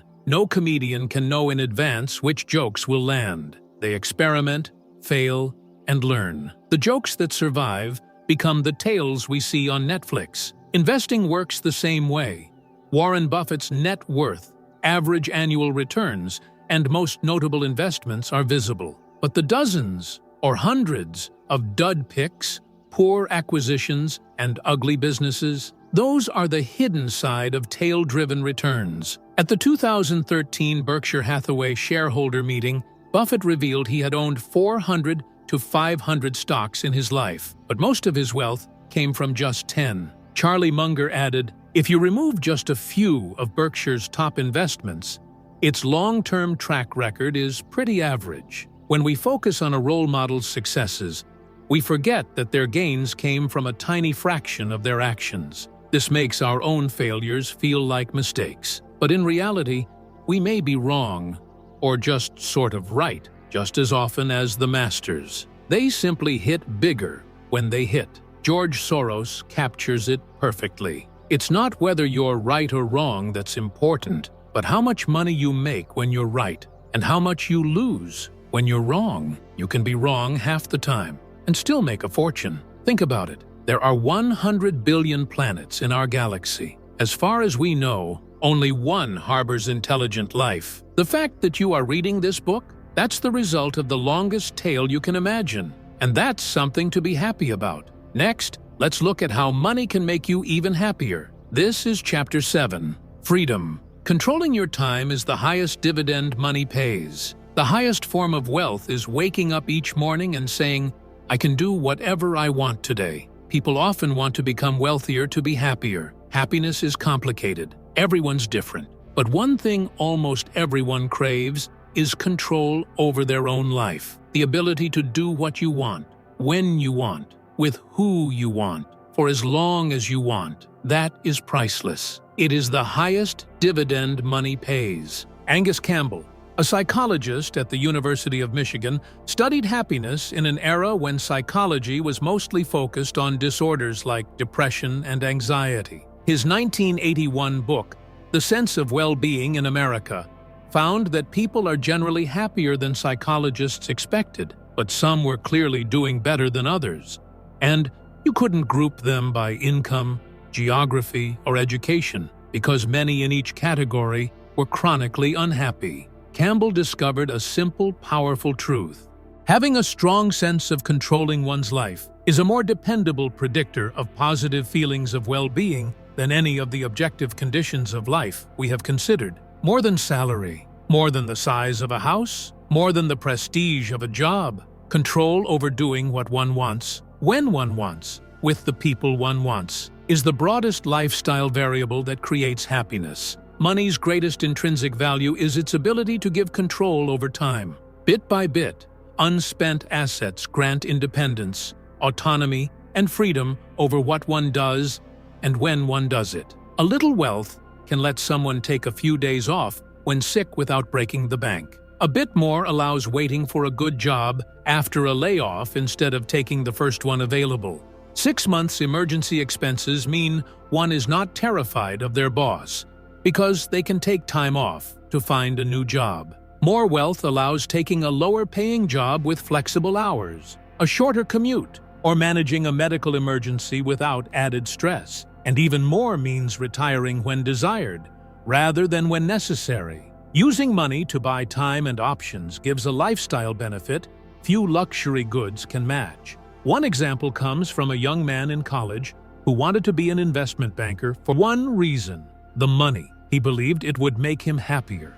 He landed a summer internship in Los Angeles and thought he had won the career lottery. On the first day, he realized why investment bankers make so much money: the hours. Humans aren't designed to work like this. Going home before midnight was considered a luxury, and missing Saturday meant no Sunday. The job was stimulating, paid well, and made him feel important, but every second of his time became a slave to his boss. He lasted only 1 month of a 4-month internship. The hardest part? He loved the work. But doing something one loves on a schedule one cannot control can feel the same as doing something one hates. Psychologists call this feeling reactance. Jonah Berger, a marketing professor, explains, people like to feel like they're in control, in the driver's seat. When we try to make choices for them, they feel disempowered.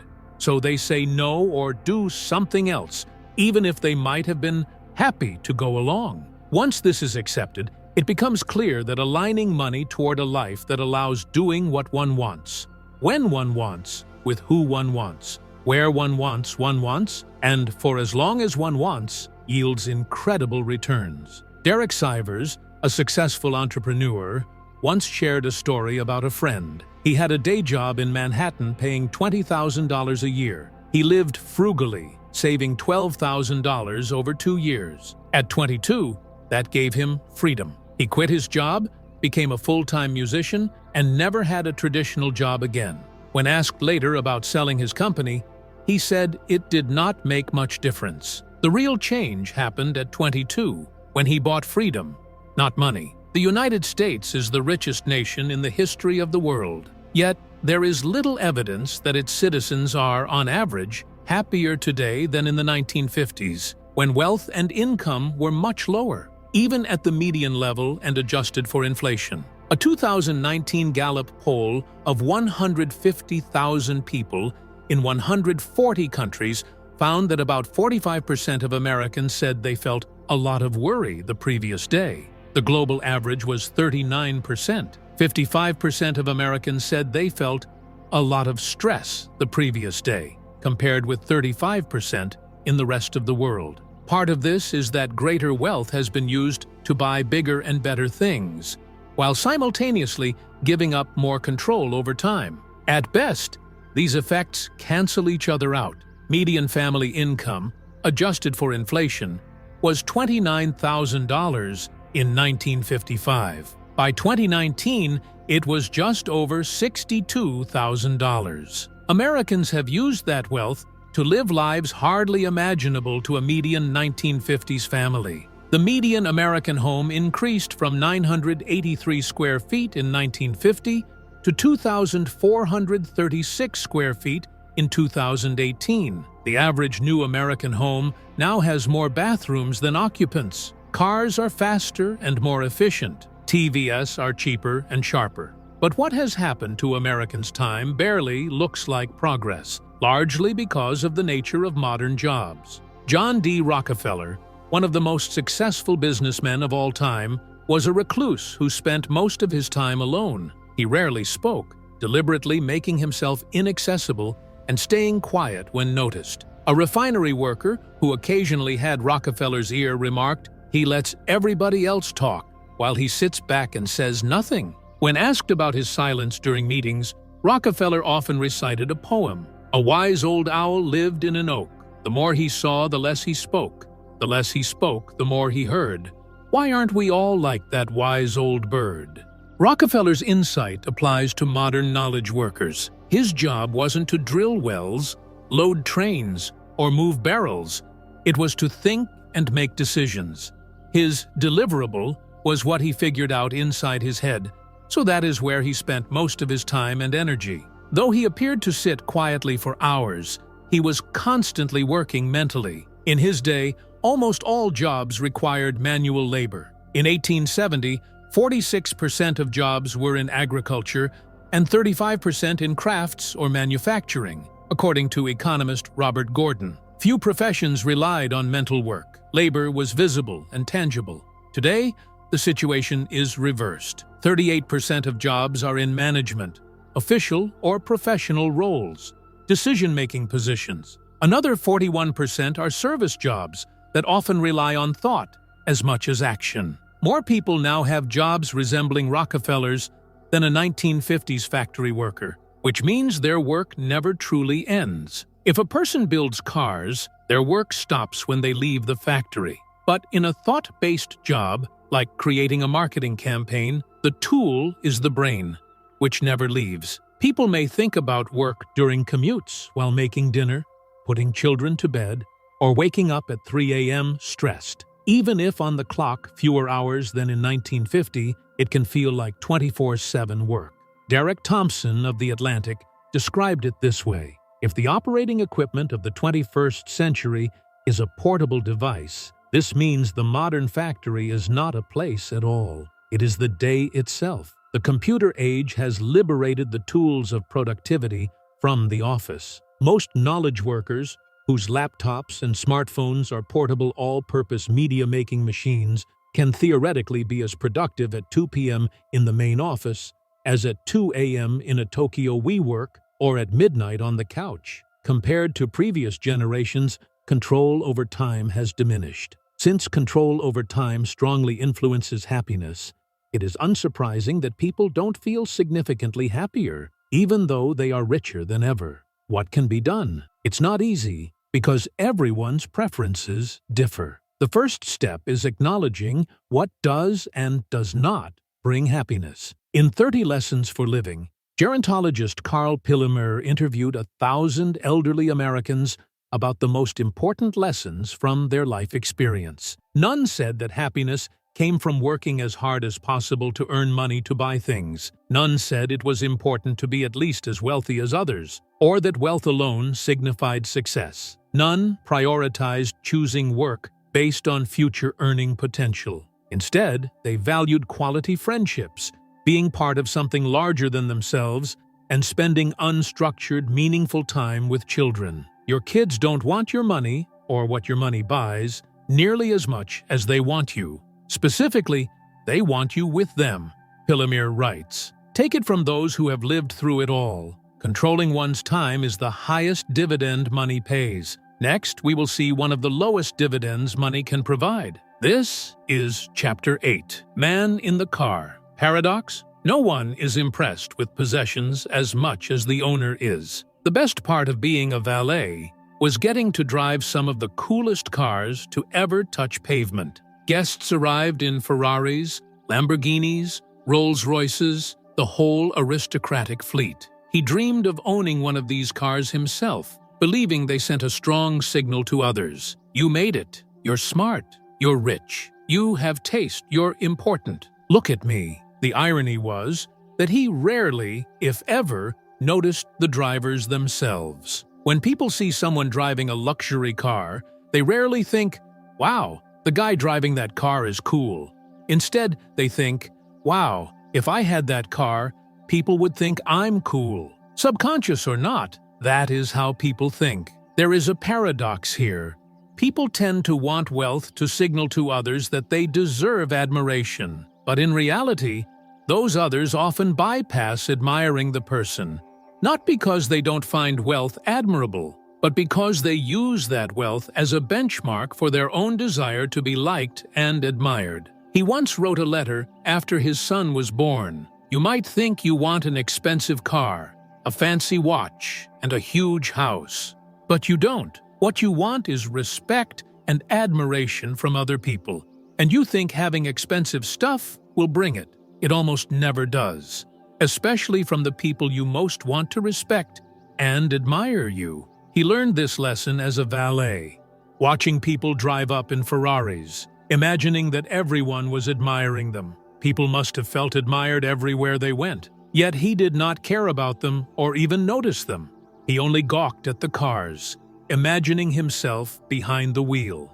Did those Ferrari owners buy their cars thinking it would bring admiration, without realizing that most observers, impressed by the car, weren't thinking about them at all? The same applies to big homes, jewelry, and designer clothes. Almost certainly, people are impressed with possessions more than the owners themselves are. The point is not to abandon the pursuit of wealth or luxury cars. He liked both. The subtle recognition is that people generally aspire to be respected and admired, but using money to buy fancy things may bring less of it than imagined. If respect and admiration are the goal, humility, kindness, and empathy are more effective than horsepower. The discussion of Ferraris and the paradox of fast cars continues in the next chapter. This is Chapter 9. Wealth is what you don't see. Spending money to show others how much money one has is the fastest way to have less money. Money has many ironies. One of the most important is this: wealth is what you don't see. In the mid-2000s, he worked as a valet in Los Angeles, when material appearance seemed to take precedence over everything but oxygen. Seeing a Ferrari drive by, most people would intuitively assume the owner was wealthy, even if they didn't pay much attention to them. But he learned that wasn't always the case. Many so-called successful people spent a huge percentage of their income just to maintain the illusion of wealth. He remembered a man he called Roger, who was about his age. He had no idea what Roger did for a living, but the fact that Roger drove a Porsche was enough for people to make assumptions. Then, one day, Roger arrived in an old Honda. The same thing happened the following week and the week after. When asked what happened to the Porsche, Roger explained that it had been repossessed after he defaulted on his car loan. He spoke without shame, like he was simply describing the next play in a game. Every assumption one might have made about him was wrong. Los Angeles was full of people like Roger. Someone driving a $100,000 car might indeed be wealthy, but the only fact visible to outsiders is that they now have $100,000 less than before, or $100,000 more in debt. That's all anyone can know. People tend to judge wealth by what they see, because that's the information available. Bank accounts, brokerage statements, and other financial holdings are hidden, so cars, homes, and social media posts become proxies for financial success. Modern capitalism even encourages people to fake it until they make it. The truth is that wealth is invisible. It is the nice car not purchased, the diamonds not bought, the watches unworn, the clothes forgone, the first-class upgrade declined. Wealth is the financial assets that have not yet been converted into visible possessions. That is not how most people think about wealth, because it cannot be easily observed. Even celebrities fall into this trap. Singer Rihanna nearly went bankrupt after overspending, suing her financial advisor, who famously asked, was it really necessary to tell her that if you spend money on things, you will end up with the things and not the money? People need to be told this. When most claim they want to be millionaires, they may actually mean, I want to spend $1 million. That is literally the opposite of being a millionaire. Investor Bill Mann explained it clearly. There is no faster way to feel rich than to spend lots of money on really nice things. But the way to be rich is to spend money you have, and to not spend money you don't have. It's really that simple. Even that advice, however, does not go far enough. The only way to truly be wealthy is to not spend the money one has. This is not only the path to accumulating wealth, it is the very definition of wealth itself. It is crucial to distinguish between being rich and being wealthy. Rich is a measure of current income. Someone driving a $100,000 car is almost certainly rich, because affording the payments requires a certain level of income. Those living in large homes are usually rich as well. Rich people are visible. They make themselves known. Wealth, by contrast, is hidden. It is income not spent, an option not yet exercised to buy something later. Its value lies in flexibility, options, and the ability to acquire more in the future than one could afford today. A helpful analogy is diet and exercise. Losing weight is notoriously difficult, even for those who put in the effort.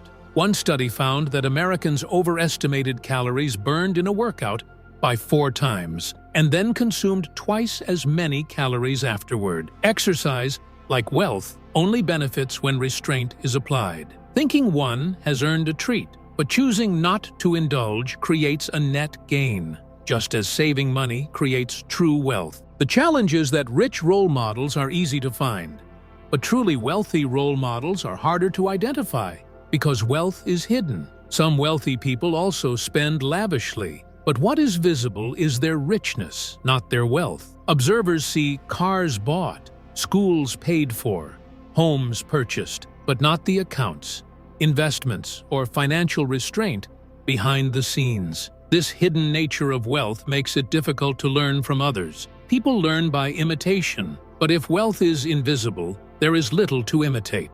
Ronald Reagan, for example, became a celebrated financial role model only after his death. While alive, every penny of his wealth was hidden, even from those close to him. Imagine trying to learn to write without reading the works of great authors. Inspiration, admiration, and the subtleties of their craft would be inaccessible. The hidden nature of wealth works in the same way. It makes learning to build real wealth far more difficult. The world is full of people who appear modest but are truly wealthy, and people who appear rich but live at the edge of insolvency. Keep this in mind when judging others' success and setting personal financial goals. If wealth is what one does not spend, what good is it? Saving money creates freedom, flexibility, and options, the very essence of true financial success. This is Chapter 10, Save Money. The only factor a person can fully control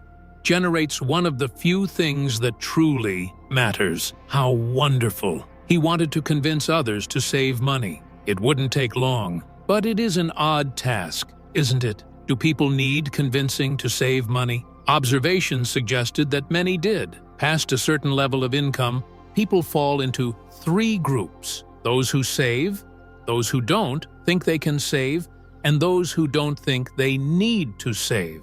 This chapter is for the latter 2 groups. The first idea, simple but often overlooked, is that building wealth has little to do with income or investment returns and much to do with the savings rate.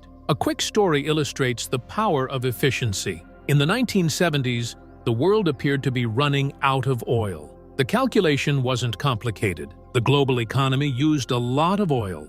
It was growing, and the amount of oil that could be drilled couldn't keep up.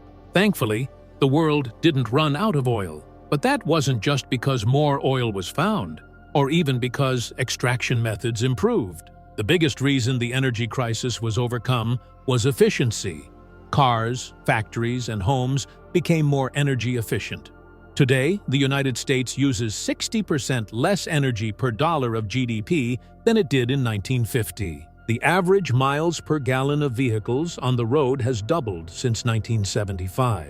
A 1989 Ford Taurus averaged 18.0 miles per gallon. A 2019 Chevy Suburban averages 18.1 miles per gallon. Energy wealth grew not by increasing supply, but by decreasing demand. U.S. oil and gas production has risen 65% since 1975, while conservation and efficiency more than doubled what could be done with that energy. Clearly, efficiency mattered more. The key lesson: finding more energy is largely out of one's control and uncertain, dependent on geology, weather, and geopolitics. But becoming more efficient with energy use is mostly within one's control. Choosing a lighter car or riding a bike is a decision with a 100% chance of improving efficiency. The same principle applies to money. Investment returns can make someone rich, but whether an investing strategy will work, for how long, and whether markets cooperate is uncertain. Results are always shrouded in doubt. Personal savings and frugality, finance's version of conservation and efficiency, are parts of the money equation within a person's control. They have a 100% chance of being effective in the future, just as they are today. If someone views building wealth as requiring more money or large investment returns, the path forward may feel difficult and out of control, much like energy pessimists in the 1970s. But if wealth is viewed as powered by personal frugality and efficiency, the path is much clearer. Wealth is simply the accumulated leftovers after spending. Since it is possible to build wealth without a high income, but impossible to build wealth without a high savings rate. The savings rate clearly matters more than income. More importantly, the value of wealth is relative to what a person needs. Suppose he and another person have the same net worth. Suppose the other person is a better investor. He can earn 8% annual returns, while the other earns 12%. Yet, he is more efficient with his money. If he needs only half as much to be happy, while the other person's lifestyle compounds as fast as their assets, he is better off, despite being a worse investor. He gains more benefit from his investments, even with lower returns. The same principle applies to income. Learning to be satisfied with less money creates a gap between what one has and what one wants, similar to the gap generated by a growing paycheck, but easier to achieve and more within one's control. A high savings rate means spending less than one could, and lower expenses mean savings go farther than they would if spending were higher. Considering how much time and effort professional investors put into achieving a tiny fraction of investment outperformance, millions of hours, tens of billions of dollars, it becomes clear what may be more important or worth pursuing. Some professional investors grind 80 hours a week to gain 1/10 of a percentage point in returns, when there may be 2 or 3 full percentage points of lifestyle inefficiency in their own finances that could be addressed with far less effort. Big paychecks and high investment returns are impressive, and some can achieve them. But the imbalance of effort spent on returns versus lifestyle efficiency presents an opportunity for most people. Beyond a certain level of income, what a person truly needs is only what sits just below their ego. Everyone needs the basics. Once those are covered, there are comfortable basics, and beyond that, basics that are comfortable, entertaining, and enriching. Spending beyond a modest level of materialism is largely a reflection of ego, a way to show others that one has, or had, money. One powerful way to increase savings is not to raise income, but to raise humility. When savings are defined as the gap between ego and income, it becomes clear why many people with decent incomes save so little. It is a constant struggle against the instinct to display wealth and keep up with others doing the same. Those who achieve enduring personal finance success, not necessarily the highest earners, tend to not care what others think about them. In this way, the ability to save is more under one's control than commonly believed. Savings can be created by spending less, and spending less is easier when one desires less. Desires shrink further when one cares less about others' opinions. As often argued, money relies more on psychology than finance, and a specific reason to save is not necessary. Some save for a house, a car, or retirement. That is fine. But saving does not require a specific spending goal. One can save simply for saving's sake, and indeed, one should. Only saving for a specific goal makes sense in a perfectly predictable world. But the world is not predictable. Saving serves as a hedge against life's inevitable surprises at the worst possible moments. Another benefit of savings not tied to spending is what was discussed in Chapter 7, gaining control over one's time. While everyone understands the tangible things money can buy, the intangible benefits are harder to grasp. Yet these intangible advantages, options, flexibility, and freedom can be far more valuable, increasing happiness more than the visible things most people target with their savings. Savings without a spending goal provides choices and flexibility, the ability to wait and the chance to act decisively. It offers time to think and the freedom to change course on one's own terms. Every bit of savings is like reclaiming a point in the future that would have been owned by someone else and giving it back to oneself. That flexibility and control over one's time represents an unseen return on wealth. What is the return on cash in the bank that grants the option to change careers, retire early, or gain freedom from worry? The answer is incalculable. It is incalculable in two ways. First, it is so large and important that no price can be put on it. Second, it is literally incalculable. Unlike interest rates, it cannot be measured.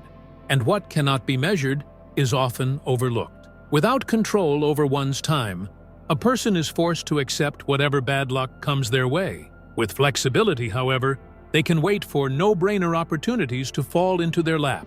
This is a hidden return on savings. Even cash sitting in a bank earning 0% interest may generate extraordinary returns if it allows one to take a lower-paying but more fulfilling job, or to wait for investment opportunities when those without flexibility are forced to act. And in today's world, that hidden return is becoming increasingly important. A century ago, the world was hyper-local. According to historian Robert Gordon, over 75% of Americans lacked telephones or regular mail service. Competition was local. A worker of average intelligence could be the best in their town, and they were treated as such because they faced no competition from the smarter worker in another town.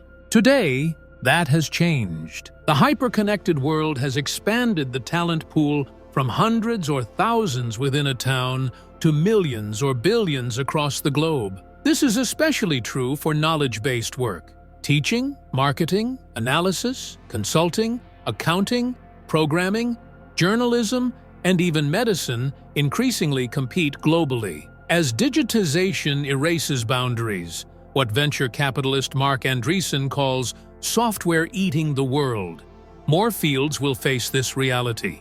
In such a competitive world, one must ask, how do I stand out? Simply being smart is no longer sufficient, as there are thousands of individuals with extraordinary intelligence, hundreds acing the SAT, thousands more nearly perfect. In a global, winner-take-all environment, these highly capable individuals are direct competitors. Intelligence alone is no longer a reliable advantage. Flexibility, however, remains a durable advantage. As automation and globalization increase, competitive edges shift toward nuanced and soft skills, communication, empathy, and, above all, flexibility. With flexibility, a person can wait for better opportunities in both career and investments, learn new skills when needed, avoid rushing to compete with those more capable, and find a passion and niche at their own pace. It allows a slower, more deliberate approach to life,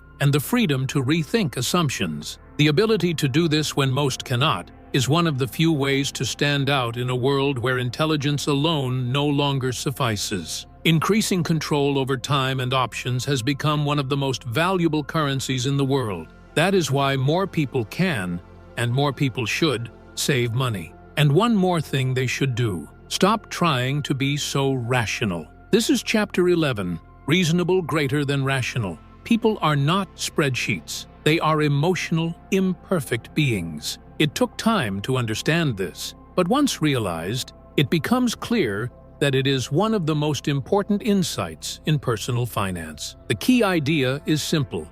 One should not aim to be coldly rational when making financial decisions. Instead, striving to be reasonably sensible is far more effective. Being reasonable is realistic, and a reasonable approach is easier to maintain over the long term, the factor that matters most when managing money. An illustrative story comes from the 19th century, involving Julius Wagner, a psychiatrist who treated patients with severe neurosyphilis, a fatal condition at the time. Wagner Joreg was skilled at recognizing patterns, and what others deemed crazy, he saw as bold. He noticed that syphilis patients sometimes recovered after suffering prolonged fevers from unrelated illnesses. He hypothesized that fevers could aid the body in fighting infection. Acting on this insight, Wagner began exposing patients to mild strains of typhoid, malaria, and smallpox to induce fevers strong enough to combat syphilis. Some patients died during the experiments, but eventually he used a mild form of malaria that could later be treated with quinine. His method, malariotherapy, resulted in a recovery rate of 6 out of 10 patients, compared to 3 out of 10 who were left untreated. Wagner Joreg won the Nobel Prize in Medicine in 1927 for this work, demonstrating the value of bold observation and practical action. Today, science confirms the role of fevers in fighting infection. A 1-degree increase in body temperature can slow viral replication significantly. Hospitals like Seattle Children's advise parents that normal fevers can help children recover from illness. Yet in practice, fevers are almost universally treated as undesirable. Tylenol and other drugs are used to suppress them immediately, despite evidence of their protective effects. Why this discrepancy? The answer is straightforward. Fevers hurt, and people do not want to hurt. A doctor's goal is not only to cure disease, but to do so within what is reasonable and tolerable to the patient. Fevers may have marginal benefits in fighting infection, but they are painful. When seeking medical help, people prioritize relief from discomfort over abstract scientific benefits. If a pill can stop a fever, they take it without hesitation. In the same way, it may be rational to endure a fever if it helps fight infection, but it is not reasonable for most people. This distinction, choosing what is reasonable over what is rational, is a guiding principle that can also apply to personal finance. People should aim for financial decisions that are reasonable and sustainable, rather than striving for cold, flawless logic that may be difficult or impossible to maintain over the long term. Academic finance often seeks mathematically optimal investment strategies, but in reality, most people do not want the mathematically perfect approach. They want the strategy that lets them sleep at night. Harry Markowitz, the Nobel Prize-winning economist behind modern portfolio theory, illustrated this when asked about his own investments in the 1950s. Despite pioneering the trade-off between risk and return, he described splitting his contributions 50-50 between bonds and equities. His reasoning? He visualized the grief he would feel if the stock market soared while he was underinvested, or crashed while he was fully invested. He was trying to minimize future regret, not maximize theoretical returns. Markowitz later adjusted his portfolio, diversifying more, but 2 lessons stand out. First, minimizing future regret is difficult to justify mathematically, but entirely reasonable in real life. Rational investors make decisions based purely on numbers. Reasonable investors make them in the context of real life, considering spouses, neighbors, co-workers, and their own comfort. Finance is not just a numbers game. It is also a social and psychological one. Second, this approach is fine. Jason Zweig, who interviewed Markowitz, reflected that humans are neither purely rational nor irrational. We have limited attention, countless distractions, and daily pressures. Seen in this light, it is unsurprising that Markowitz initially ignored the strict implications of his own research. His strategy was neither strictly rational nor irrational. It was reasonable. Context matters more than technical correctness. In 2008, Yale researchers proposed that young savers use 2-to-1 margin when buying stocks,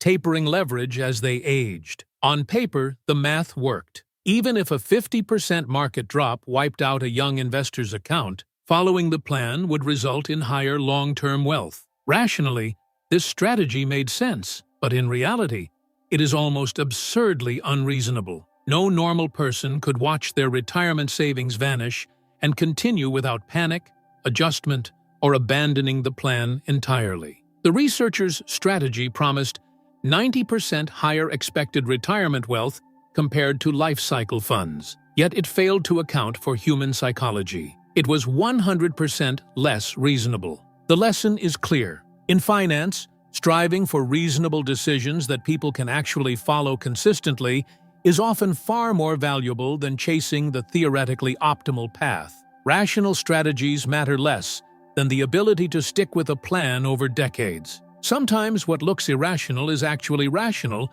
in the broader context of human behavior. One example, loving your investments. Traditional advice glorifies emotionless investing, but being completely detached can be a liability. If you abandon your strategy during tough times, what seems rational becomes a weakness. Reasonable investors, those who are emotionally committed to their strategies, have an edge because they are more likely to stick with them. Commitment during lean periods is one of the most important predictors of long-term investment success. Historical data shows the odds of making money in U.S. markets increase dramatically over longer periods. 50-50 over a single day, 68% over a year, 88% over 10 years, and, so far, 100% over 20 years. Anything that keeps you in the game, like being emotionally invested, is a quantifiable advantage. The "do what you love" mantra often sounds like fluff,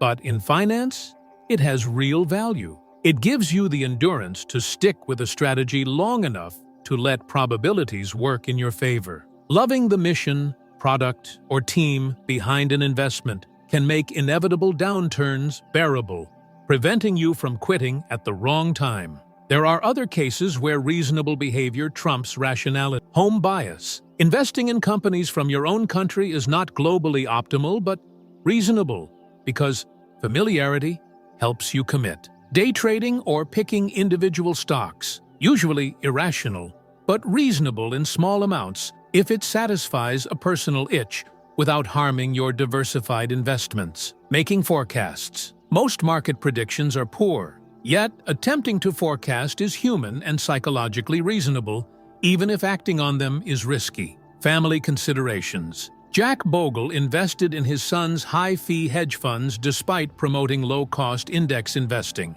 Rational arithmetic says no, but reasonable human motives explain it. The final takeaway is this: that real-world finance is not about perfect rationality. It's about strategies people can realistically follow, psychologically, socially, and emotionally. Being reasonable, investing in ways that suit your life, habits, and preferences often matters more than adhering to cold logic. This is Chapter 12, Surprise. History is often used as a map of the future, but that's ironic.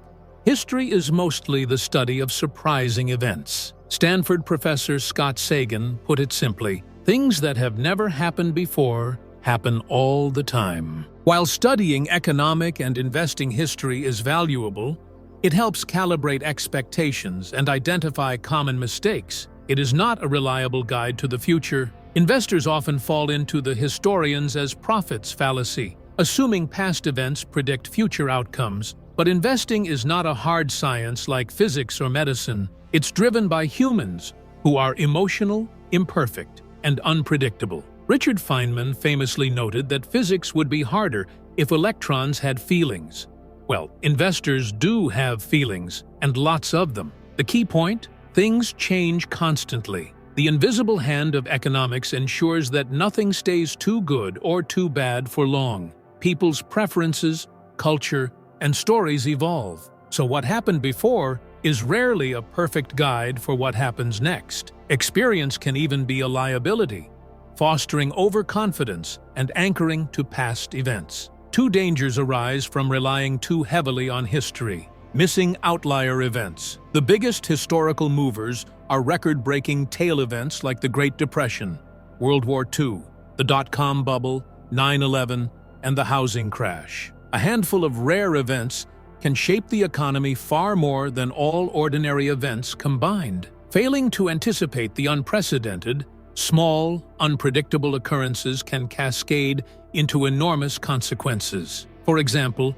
9/11 indirectly contributed to the housing bubble, the financial crisis, and $1.6 trillion in student loans. Surprises compound in ways that defy intuition. The lesson is not to assume the worst, or best, of the past will happen again, but to recognize that the world is inherently unpredictable. As Daniel Kahneman notes, the correct takeaway from being surprised is not, "I'll never make that mistake again," but rather that the world is difficult, if not impossible, to anticipate. The most important economic events of the future, both positive and negative, will be unprecedented. History can offer context, but the ability to anticipate the unprecedented is the one skill that history consistently demonstrates is critical, because surprises, by definition, move the needle the most. History can be a tricky guide when trying to predict the future of the economy and the stock market. Trends from the past often fail to capture the structural changes shaping today's world. Consider a few major shifts. Retirement savings, for instance, have evolved dramatically. The 401k has been around for just over 4 decades. The Roth IRA is even newer, created in the 1990s. Advice and strategies for saving today cannot be directly compared to what worked a generation ago. New tools exist. The landscape has changed. Venture capital tells a similar story. Barely a presence 25 years ago, the industry now boasts single funds larger than the entire venture capital sector of the previous generation. In his memoir, Phil Knight, the founder of Nike, recalled a time when venture capital simply did not exist. Aspiring entrepreneurs had few options, and those options were tightly controlled by cautious bankers, resistant to risk or imagination. This shift means historical data on startup financing, even from just a few decades ago, can be misleading. Investment cycles and startup failure rates no longer reflect the environment in which companies are funded today.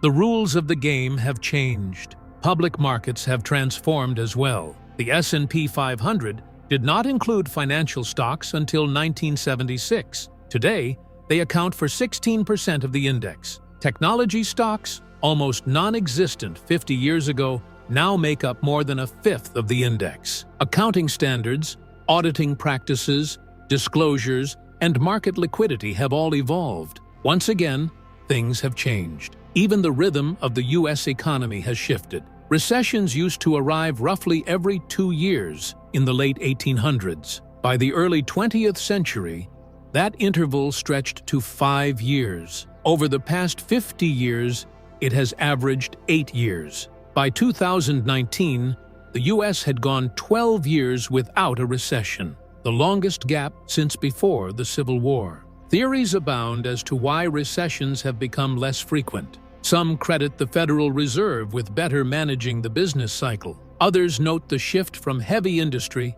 prone to boom and bust cycles, to service-driven sectors. Pessimists warn that fewer recessions may come with greater intensity when they do occur. Regardless of the cause, one fact is clear: the economic landscape has changed. These shifts matter deeply for investing. Benjamin Graham, often hailed as one of the greatest investment minds, recognized this himself. His seminal work, The Intelligent Investor, offered practical formulas for selecting stocks. Generations of investors have approached it as a step-by-step guide to wealth. Yet many who tried these formulas found them difficult to apply.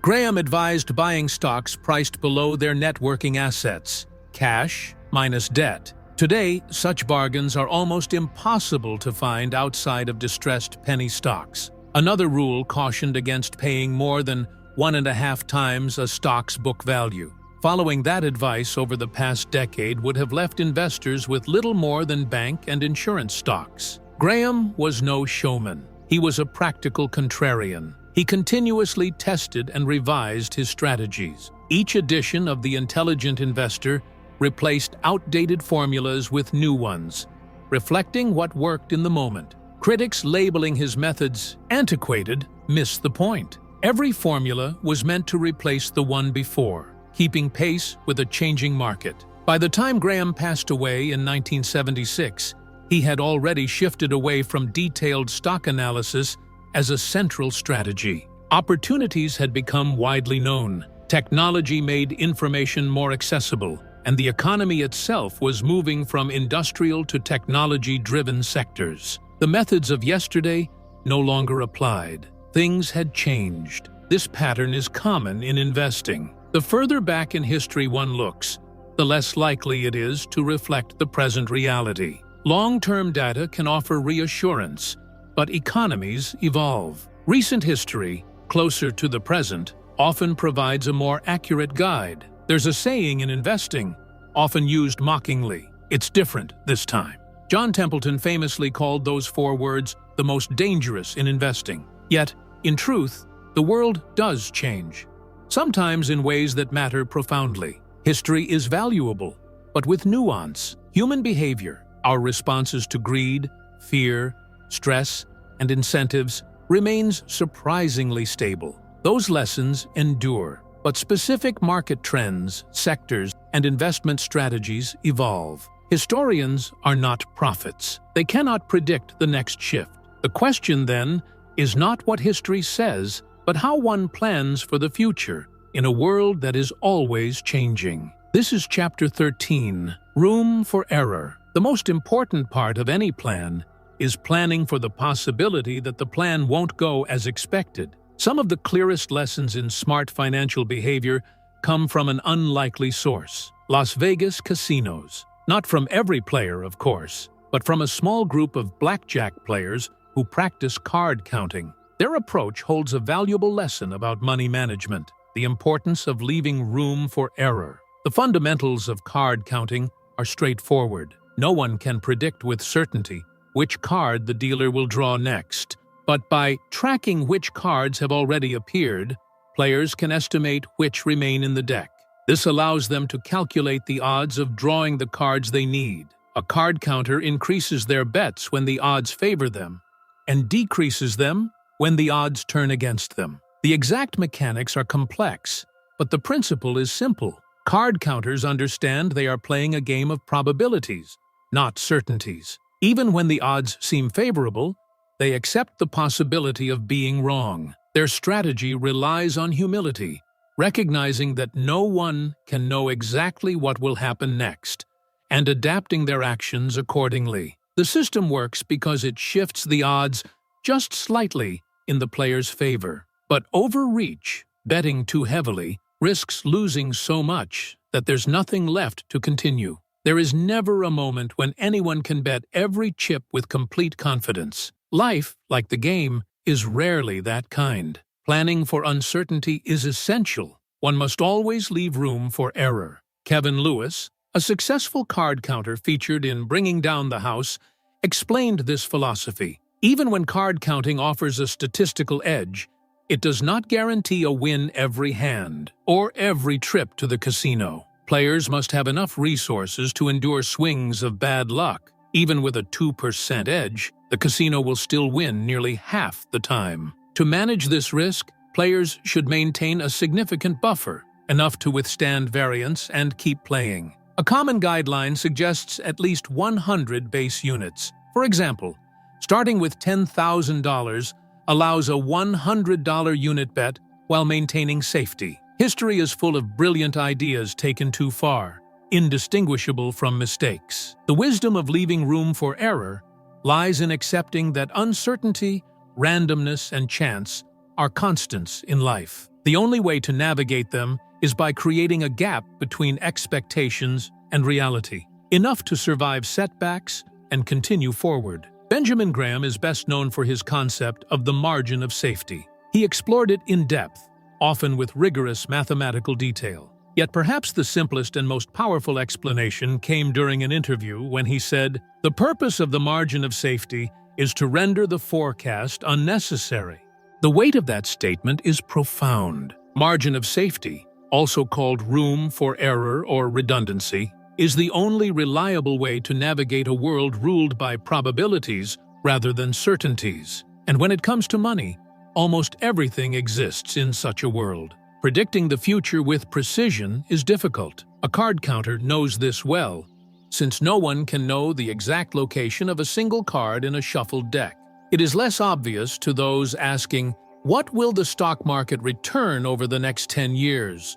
Or "When can I retire?" Yet, the principle is the same. The best anyone can do is consider odds. Graham's margin of safety offers a practical approach. It allows us to avoid seeing the world as strictly black or white, predictable or chaotic. Instead, it encourages operating within a gray area, pursuing paths where a range of outcomes remains acceptable. Yet people often underestimate the need for room for error. Stock analysts issue single price targets instead of ranges. Economists offer exact predictions rather than probabilities. The pundit speaking in absolutes often gains more followers than the one who admits uncertainty. This tendency extends to personal financial decisions. Harvard psychologist Max Bazerman discovered that when evaluating other people's home renovations, most predict a cost overrun of 25 to 50%. But when it's their own project, they assume everything will finish on time and within budget. And often, reality delivers disappointment. Two factors drive this avoidance of error margins. First, the uncomfortable belief that someone must know the future. Second, the fear that acknowledging uncertainty could prevent taking advantage of what seems like a sure opportunity. Yet, margin of safety is far from a sign of weakness.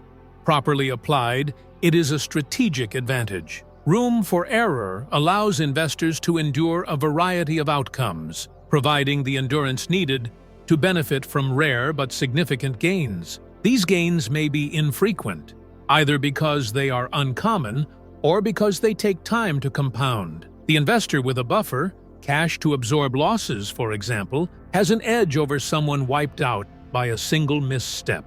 This principle is well understood by great investors. Bill Gates, in Microsoft's early days, ensured the company held enough cash to cover a full year of payroll, even without incoming revenue. Warren Buffett echoed the sentiment in 2008, pledging to maintain ample cash at Berkshire Hathaway, never sacrificing security for the chance of extra profit. There are several areas where investors should apply room for error. Volatility is one. Can you endure a 30% drop in assets? Spreadsheets may show it's manageable financially, but mentally, it's another matter entirely. Losses can shake confidence precisely when opportunities are highest. Decisions may shift. Careers may change. Emotional endurance is often the overlooked component of safety. Retirement planning is another. The U.S. stock market has historically returned an average of 6.8% after inflation since the 1870s. This can guide retirement savings calculations, but history alone cannot predict the future. What if returns are lower? What if your retirement coincides with a market crash? What if unexpected expenses force you to liquidate early? The solution is simple. Build a margin of safety into your assumptions. This is more art than science.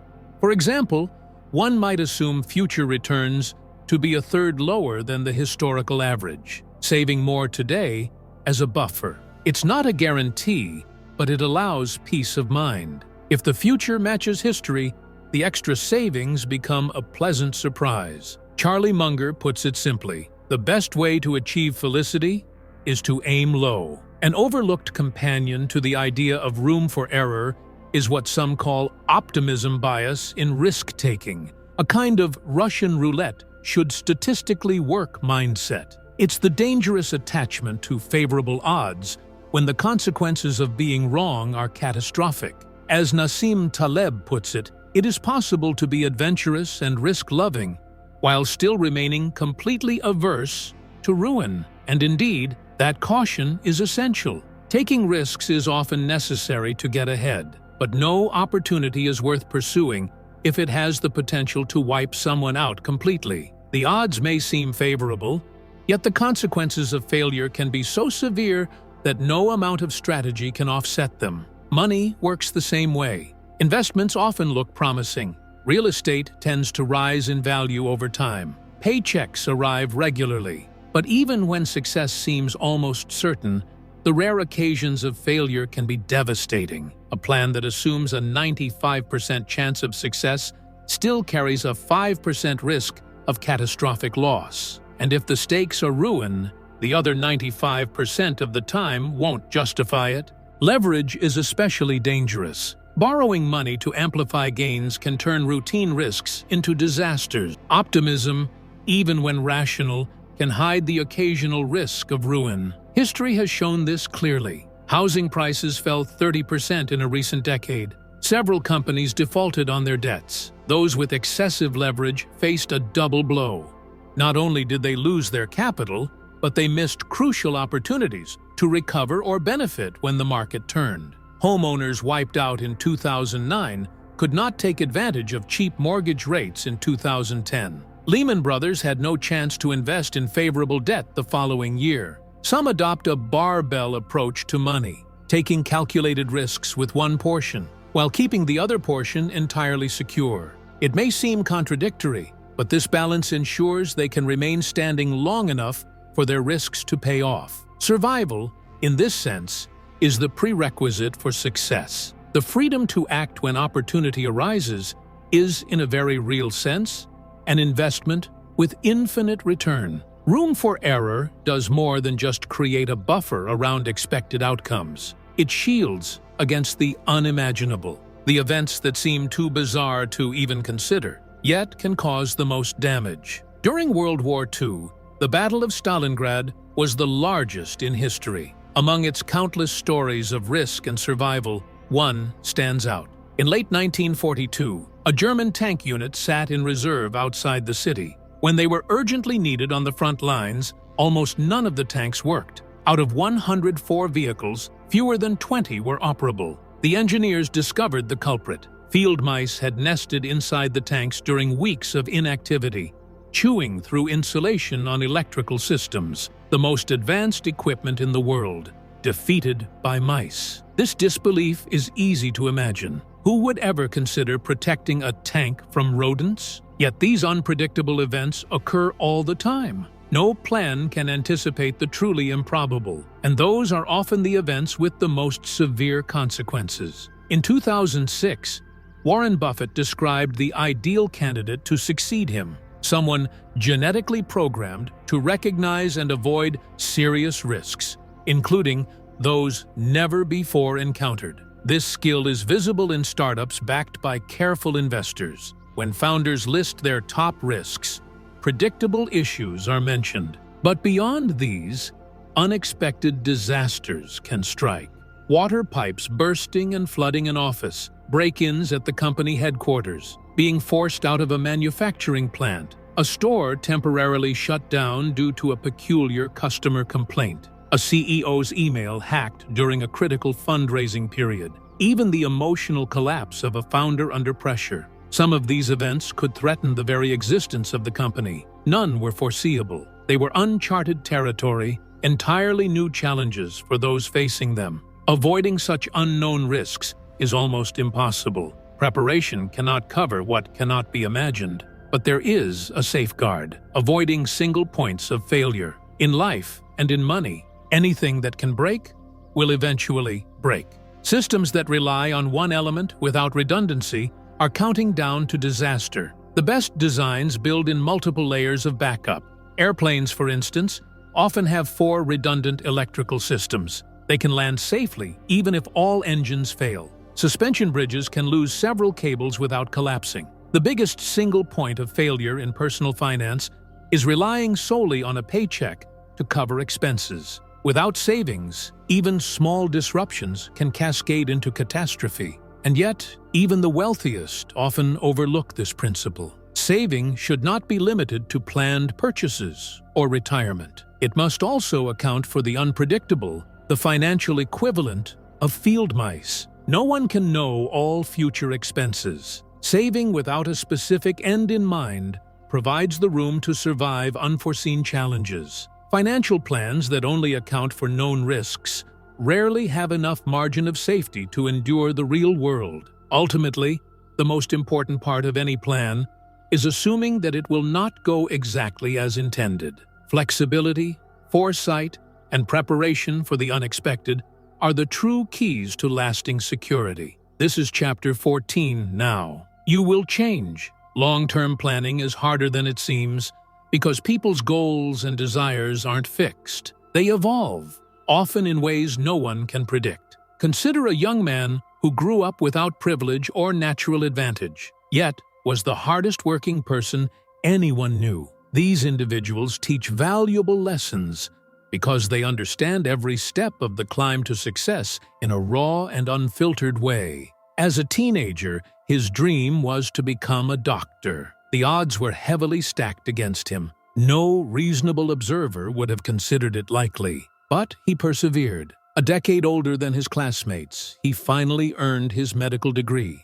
Imagine the fulfillment that comes from starting with nothing, navigating every obstacle, and reaching one of society's most respected professions against all odds. Yet, years later, when asked about his career, his answer was striking. Awful career. The long hours, relentless stress, and unyielding demands had worn him down. He seemed as disappointed in his present as he had once been determined in his youth. Psychologists note that people are notoriously poor forecasters of their future selves. Dreaming about a goal is easy, but imagining that same goal amidst real-life pressures, long working hours, and unexpected responsibilities is another story entirely. This gap has profound implications for long-term financial planning. A child may dream of driving a tractor, imagining it as the perfect job. But as life unfolds, new priorities emerge. The tractor driver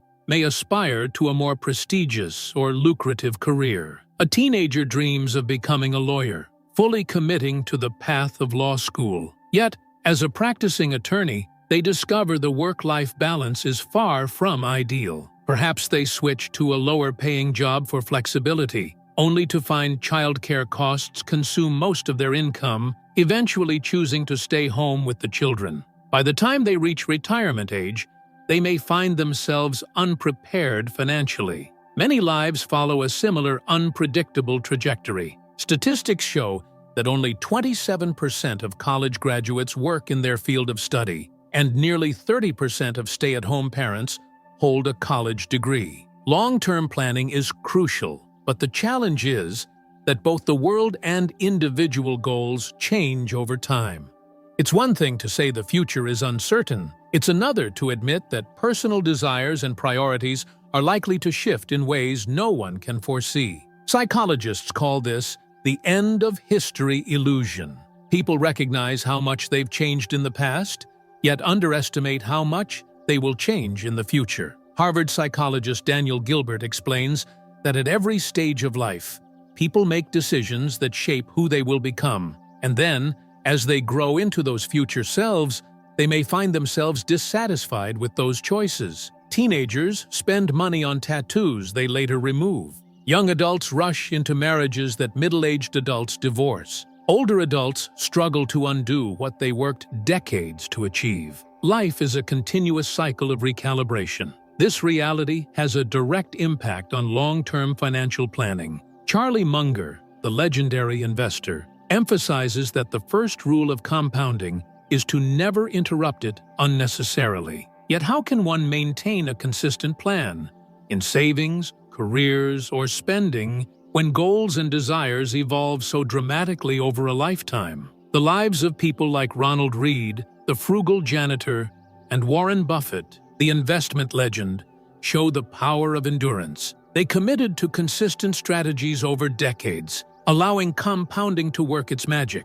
But for most, life naturally divides into distinct phases, each lasting roughly 20 years, with shifting priorities and desires. Some young people deliberately choose modest lives, content with minimal income. Others chase luxury and status with relentless energy. Both paths carry risks. The former risks underpreparing for retirement or family needs. The latter risks looking back with regret over time spent in pursuit of wealth rather than experiences. There is no simple solution. A 5-year-old insisting on driving a tractor will resist the idea of becoming a lawyer, no matter the logic.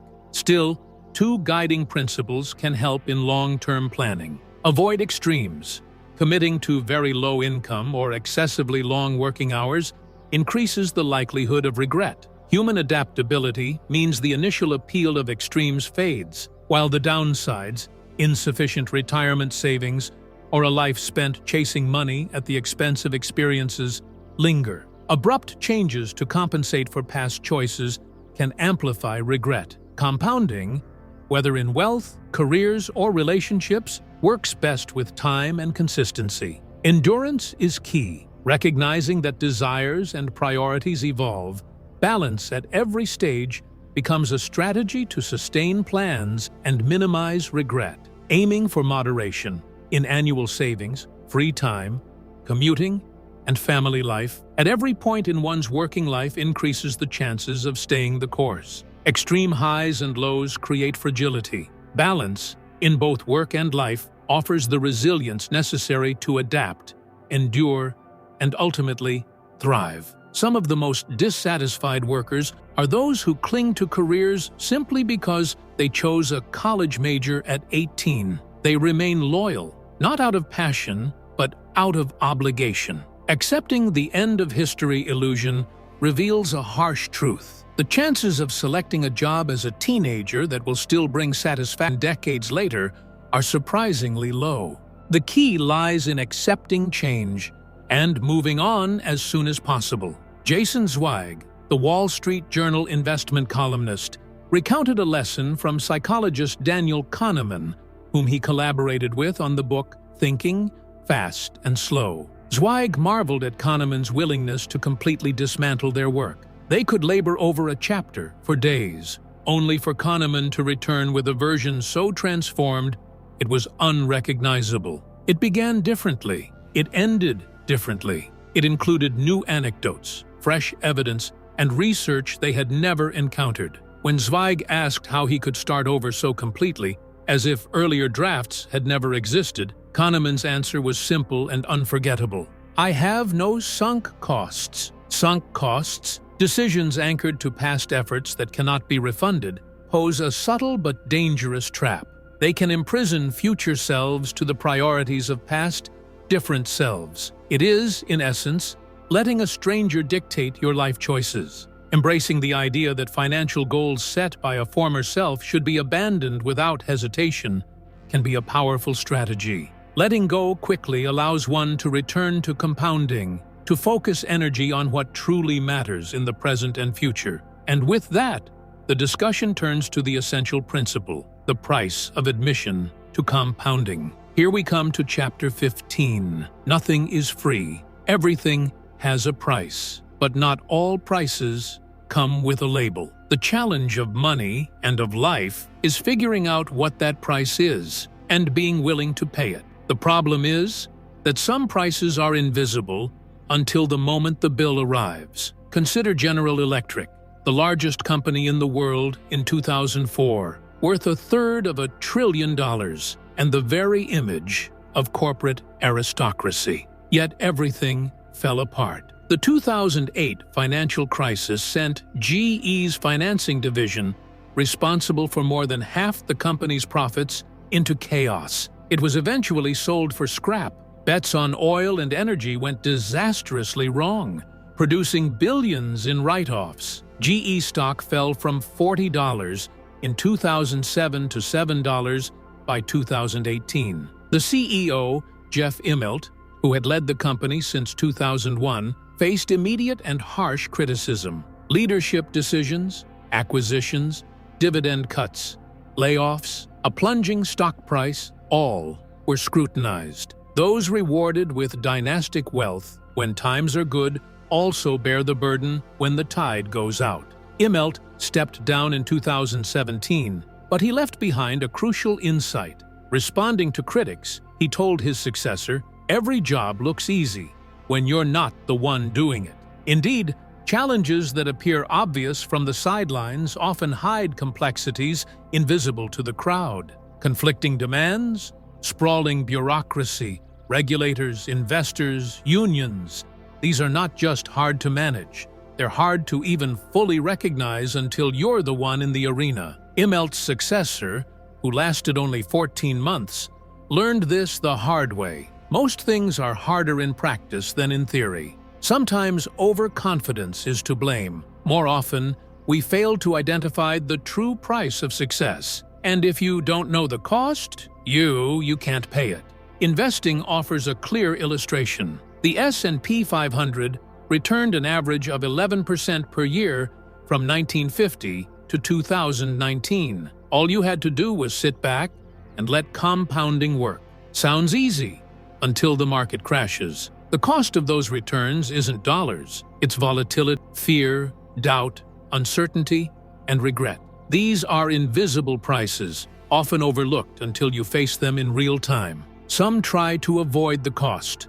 Like car thieves who want a new vehicle without paying, many investors try to capture returns without enduring the market's inevitable volatility. Tactical mutual funds, designed to switch between stocks and bonds to manage risk, often fail. During mid-2010 to late 2011, only 9 out of 112 tactical funds beat a simple 60-40 stock-bond fund on a risk-adjusted basis. Less than a quarter had smaller drawdowns than a passive index. The lesson: avoiding the price rarely works. Even GE's past reveals the danger of ignoring true costs. Under Jack Welch, the company chased predictable quarterly earnings, sometimes massaging numbers or shifting profits between periods. Investors enjoyed smooth, reliable gains, but the bill came due. Penny gains under Welch became dime losses in the next decade. Similarly, Freddie Mac and Fannie Mae underreported earnings, creating an illusion of predictability, until the cost of avoiding reality became painfully clear. The lesson is simple: nothing worthwhile comes free. Every reward has a price, whether dollars, patience, risk, or endurance. Ignoring it may make life look easy, but the bill always comes due. Many people willingly pay obvious prices: cars, houses, vacations, because the cost is clear and tangible. But when it comes to investing, the price is less obvious. Market volatility doesn't come with a receipt. When losses occur, they feel like a fine for doing something wrong, rather than a fee for achieving a return. Humans naturally avoid fines, which explains why investors panic when the market drops. The key is to reframe volatility as a fee, not a fine. Just like paying $100 for a Disneyland ticket gives you a day of joy, accepting the fee of market ups and downs is the cost of accessing greater investment returns. The fee is real. It's risk, uncertainty, fear, but it's necessary for achieving higher gains. Convincing yourself that the market's fee is worth it allows you to endure declines and stay invested long enough for compounding to work. If you see volatility as punishment, you'll avoid it and miss out on potential gains. In short, find the price of investing success. View it as a fee and pay it willingly. This is Chapter 16, You and Me. The early 2000s brought the collapse of the dot-com bubble, erasing a staggering $6 trillion in household wealth. Not long after, the housing bubble ended, cutting away more than $8 trillion. The social and financial damage was enormous. Lives were upended. Why does this happen? And why does it keep happening? Many point to greed, a natural part of human behavior. But the truth runs deeper. Financial decisions often make sense at the moment, based on the information available and the individual's goals. In hindsight, they may seem foolish. Blaming bubbles on greed alone misses the lessons hidden in human behavior. Bubbles are not like diseases with clear diagnoses. They resemble the rise and fall of political movements. Outcomes are clear only after the fact, while causes remain debated. Investment competition is fierce, and someone has to hold every asset at every moment. This is why bubbles are controversial. No one wants to admit they might be holding an overvalued asset. One overlooked reason bubbles form applies to every investor. People often take cues from others who are playing a completely different game. It's a simple idea, but it has caused immense financial harm. Many assume that every asset has one rational price. In reality, what seems absurd to one investor may make perfect sense to another, because their goals and time horizons differ. Consider Google stock. A long-term investor looking 30 years ahead calculates its value based on decades of cash flows. Someone planning to sell in 10 years analyzes the tech sector's potential over the next decade. A short-term trader focuses on market swings over a single day. Each sees the same price differently. During the dot-com bubble, Yahoo stock reached astronomical valuations. To the day trader, it was an opportunity. Profit within hours or days mattered more than fundamentals. To the long-term investor, the same price was a trap. Money follows momentum. And when short-term gains attract more traders, the dominant price setters shift to those with the shortest horizons. Bubbles aren't simply about rising valuations. They reflect shrinking time horizons. As more short-term traders dominate the market, long-term investors risk following cues that don't apply to their goals. The housing bubble of the mid-2000s tells a similar story. Paying $700,000 for a small Florida home to raise a family is questionable. But for a flipper, it made sense if the home could be sold in months for a profit. When flipping soared, the numbers were irrelevant to the game being played. These investors weren't irrational. They were rational within their own short-term strategies. Profits chase momentum, and short-term rules often ignore long-term fundamentals. Problems arise when long-term investors start following signals from these short-term players. Consider Cisco in 1999. Its stock rose 300% to $60 per share, valuing the company at $600 billion. Day traders celebrated.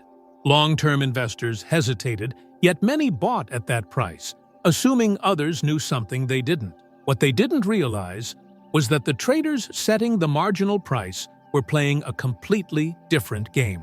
A price that was harmless for a day trader could be disastrous for someone holding long-term. These investors rarely even knew each other existed, yet their paths collided, creating losses. Financial decisions often rely on observing others, copying, or betting against them. Without understanding someone else's goals, it's impossible to predict their moves. When experts declare, "You should buy this stock," it's crucial to remember they don't know who is listening.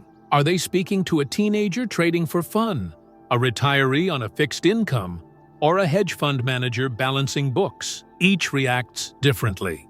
It's easy to forget that rational people may have entirely different priorities. Rising prices can act like a drug, convincing careful investors to ignore their own rules. This influence extends beyond investing, shaping how people spend, often subtly driven by social pressures and admiration. The lesson is clear. Understanding one's own goals and time horizon is crucial. Identifying the game being played protects against being swayed by others. Most investors fail to do this, treating all market participants as if they follow the same rules. Writing down a personal investment mission, a statement of goals and strategy, can filter out distractions. Everything unrelated to that mission becomes background noise. Once an investor understands the game they are playing, they are free from the influence of those playing entirely different games. And that clarity may be the single most powerful tool for navigating bubbles, chaos, and financial uncertainty. This is Chapter 17 now, The Seduction of Pessimism, Optimism. It often sounds like a sales pitch. Pessimism, on the other hand, sounds like concern. It feels like someone trying to help you. Historian Deirdre McCloskey once observed, "For reasons I have never understood, people like to hear that the world is going to hell." And she was right. Optimism may be the smarter bet, because through history, the world has tended to get better for most people, most of the time. But pessimism, that holds a special place in the human heart. It sounds more thoughtful, more intelligent, even noble. Optimism can come off as naive, while pessimism feels like wisdom wrapped in caution. Yet, before diving deeper, it's worth understanding what true optimism really means. Real optimists don't believe everything will turn out perfectly. That's not optimism, that's complacency. Optimism is the belief that, over time, the odds of a good outcome are in our favor, even if there are setbacks along the way. It's built on a simple idea. Most people wake up each morning trying to make life a little better, not worse. That quiet, persistent effort across millions of people becomes the foundation of progress. It's not guaranteed, it's just the most reasonable bet for most of humanity, most of the time. The late statistician Hans Rosling once put it differently. He said, "I am not an optimist. I am a very serious possibilist." And with that understanding of optimism comes its more seductive sibling, pessimism. It was December 29, 2008. The worst economic year in modern history was drawing to a close. Stock markets around the world had collapsed. The global financial system was on life support. Unemployment was climbing fast. And just when it seemed things couldn't get any darker, the Wall Street Journal published a front-page story claiming we hadn't seen anything yet. It featured a Russian professor named Igor Panarin, whose grim predictions sounded more like the plot of a dystopian novel than economic analysis. He claimed that by mid-2010, the United States would splinter into 6 separate nations, with Alaska returning to Russian control, California becoming part of China, Texas joining Mexico, and Washington, D.C. aligning with Europe. Even Hawaii, he suggested, might become a protectorate of Japan or China. This wasn't buried in a conspiracy blog. It was printed on the front page of one of the most respected financial newspapers in the world. Now, it's fair to be pessimistic about the economy, even apocalyptic. History has seen empires collapse, currencies fail, and nations disintegrate. But what's fascinating is how seriously we take such doomsday forecasts, and how quickly we dismiss the opposite. Take Japan, for instance, in the late 1940s. The country lay in ruins after World War II, its economy shattered, its cities destroyed, its people starving. During the brutal winter of 1946, rations dropped below 800 calories per person per day. Now imagine if, during that time, a professor had written an article saying, "Within our lifetime, our economy will grow 15-fold. Our life expectancy will nearly double. Our stock market will soar higher than almost any in history. Unemployment will remain low for decades. We'll lead the world in technology and innovation. And soon, Americans will look to us for economic wisdom." He would have been laughed out of the room, dismissed as delusional. And yet, that's exactly what happened. Japan rose from ashes to become one of the most prosperous nations on Earth. Still, the idea of such optimism sounds absurd. While a forecast of doom feels believable, pessimism simply sounds smarter. Tell someone everything will be fine, and they'll roll their eyes. Tell them disaster is coming, and they'll give you their full attention. If an investor claims a stock will rise tenfold, they're dismissed as a dreamer. But if another warns that the same stock might collapse in fraud, everyone stops to listen. Say a recession is coming, and journalists call you. Say growth will be steady and no one cares. Predict a Great Depression, and you'll be invited on television. Speak of opportunity, and you're called a salesman. Speak of crisis, and you're labeled a realist. The financial world has long understood this bias. For decades, investment newsletters have thrived on doom, even as the stock market has grown 17,000-fold over the last century. And it doesn't stop there. In The Rational Optimist, author Matt Ridley noted, "A constant drumbeat of pessimism drowns out any triumphalist song. Say the world has been getting better, and you're called naive. Say it will keep getting better, and you're mocked as delusional. But predict catastrophe, and you might just win a prize for brilliance." Hans Rosling, in his book Factfulness, saw the same pattern. He found that people consistently believe the world is more frightening, more violent, and more hopeless than it actually is. Yet history shows just the opposite. Across generations, humanity has achieved extraordinary progress in health, equality, science, and prosperity. Still, optimism rarely captures the spotlight. John Stuart Mill noticed this all the way back in the 1840s, writing, "Not the man who hopes when others despair, but the man who despairs when others hope, is admired as a sage." And that brings the question, why does pessimism seduce us so easily? And what does that reveal about the way we think? Especially when it comes to money, let's begin with a reminder. No one is crazy. There are perfectly valid reasons why pessimism feels so seductive, especially when it comes to money. The danger isn't in feeling it, but in not understanding why it pulls us in so deeply. Part of that pull is instinctual, wired into human survival. Psychologist Daniel Kahneman once explained that our asymmetric aversion to loss is an evolutionary shield. He wrote, "When directly compared or weighted against each other, losses loom larger than gains. This asymmetry between the power of positive and negative experiences has an evolutionary history. Organisms that treat threats as more urgent than opportunities have a better chance to survive and reproduce." It's hard to argue with that. The instinct to focus on danger kept our ancestors alive. But in the modern world, where threats often come in headlines, not predators, that same instinct can distort our view of risk. And there are other reasons why financial pessimism spreads so easily.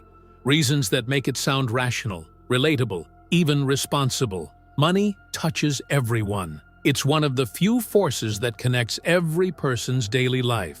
When something goes wrong with money, a market crash, a recession, a rumor of instability, it doesn't just hit a few people.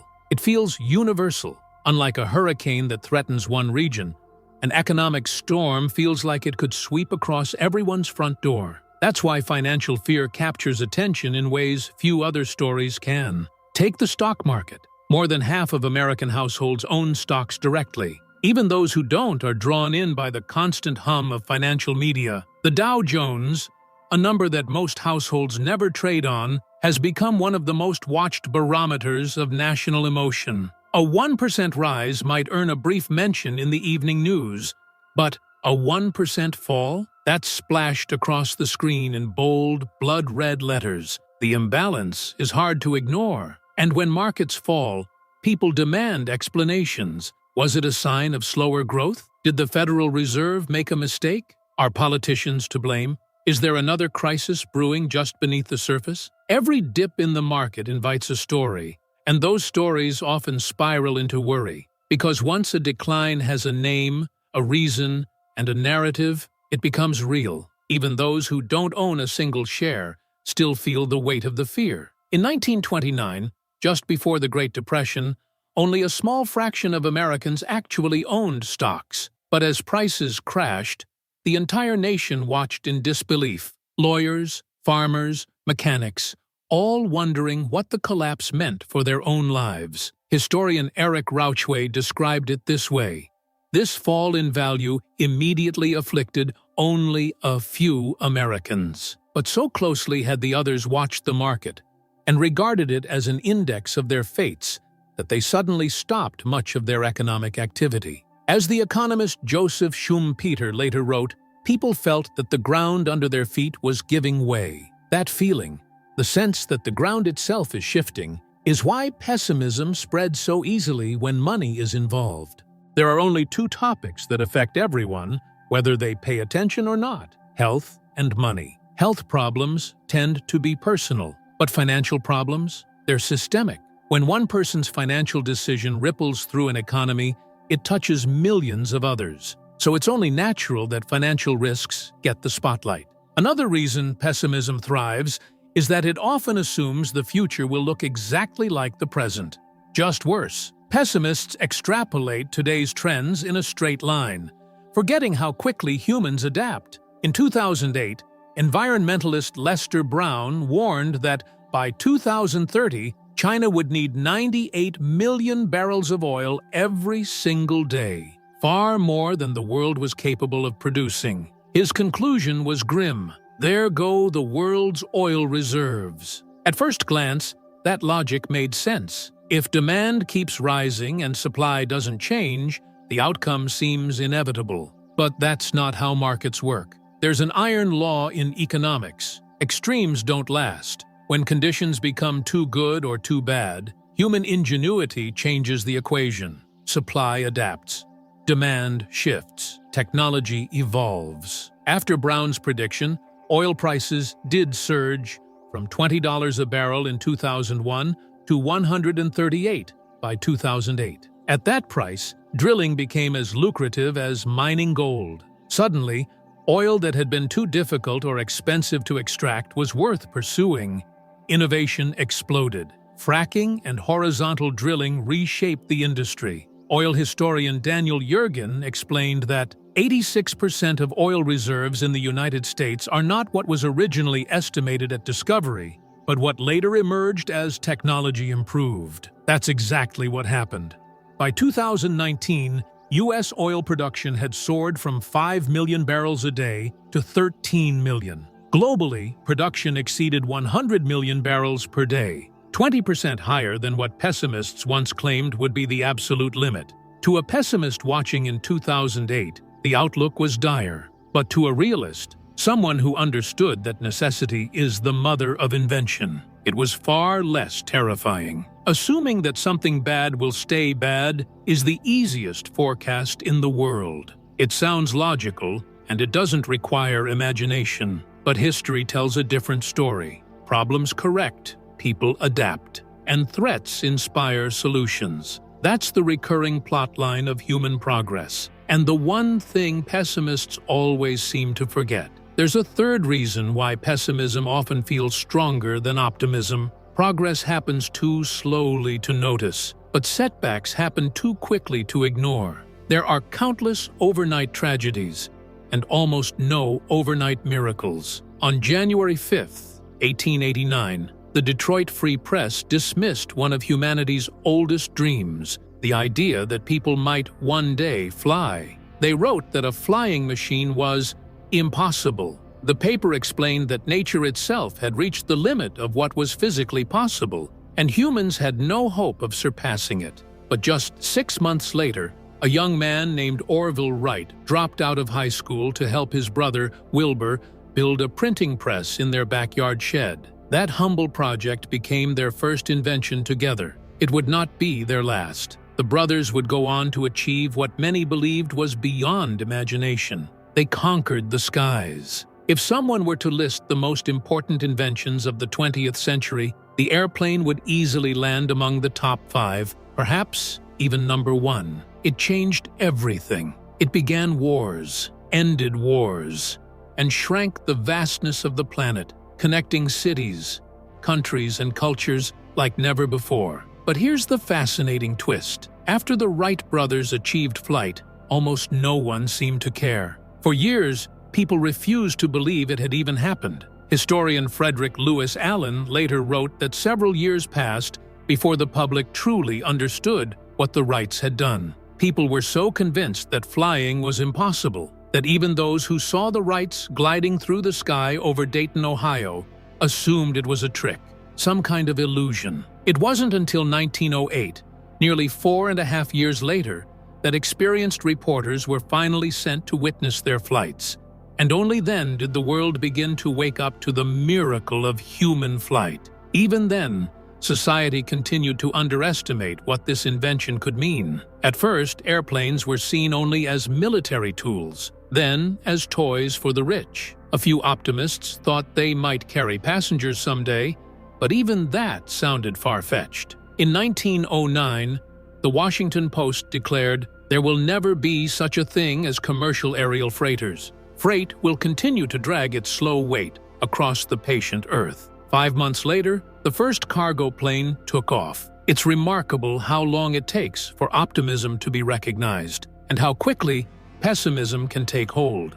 People paid far more attention to a plane crash than to the miracle of flight itself. One of the first major newspaper mentions of the Wright brothers' invention came only after tragedy, when an Army lieutenant named Thomas Selfridge was killed during a demonstration flight in 1908. That's how human attention works. Progress compounds slowly. It takes years, sometimes generations, to reveal its impact. But destruction, that can unfold in seconds. Confidence can vanish in an instant. It's no wonder pessimism makes better headlines. Its stories are fast, dramatic, and fresh. Optimism, on the other hand, hides in long timelines that require patience, memory, and faith in progress. Take medicine, for example. Looking at a single year or even a decade won't reveal much. But stretch the view to 50 years, and the story changes completely. Since 1965,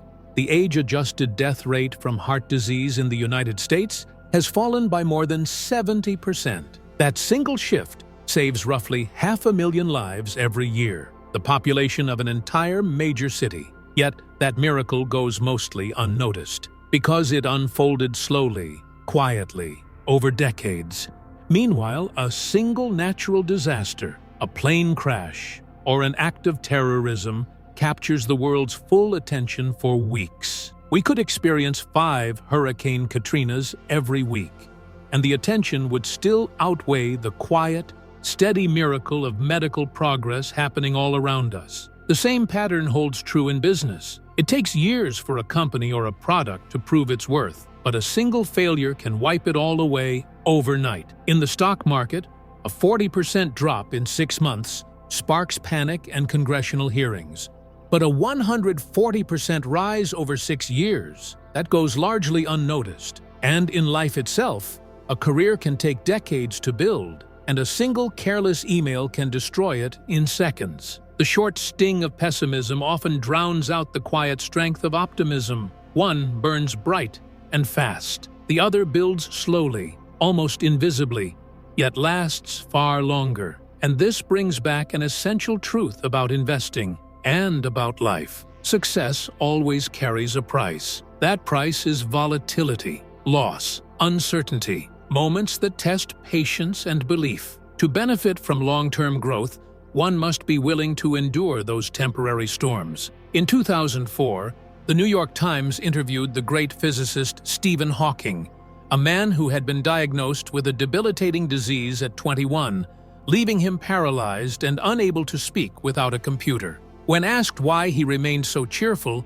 Hawking replied through his voice synthesizer, "My expectations were reduced to 0 when I was 21. Everything since then has been a bonus." That single line reveals something profound. Expecting perfection often leads to disappointment, but lowering expectations, embracing uncertainty, turns every good moment into a gift. Maybe that's why pessimism feels so comforting. If one expects the worst, life's surprises often turn out better than imagined. And that, in an unexpected way, might be the most optimistic truth of all. This is Chapter 18, When You Will Believe in Anything. Imagine this. An alien arrives on Earth, not to invade, but to observe. His mission is simple: to monitor human progress, to study our economy from above. He hovers high over New York City, circling slowly through the night sky.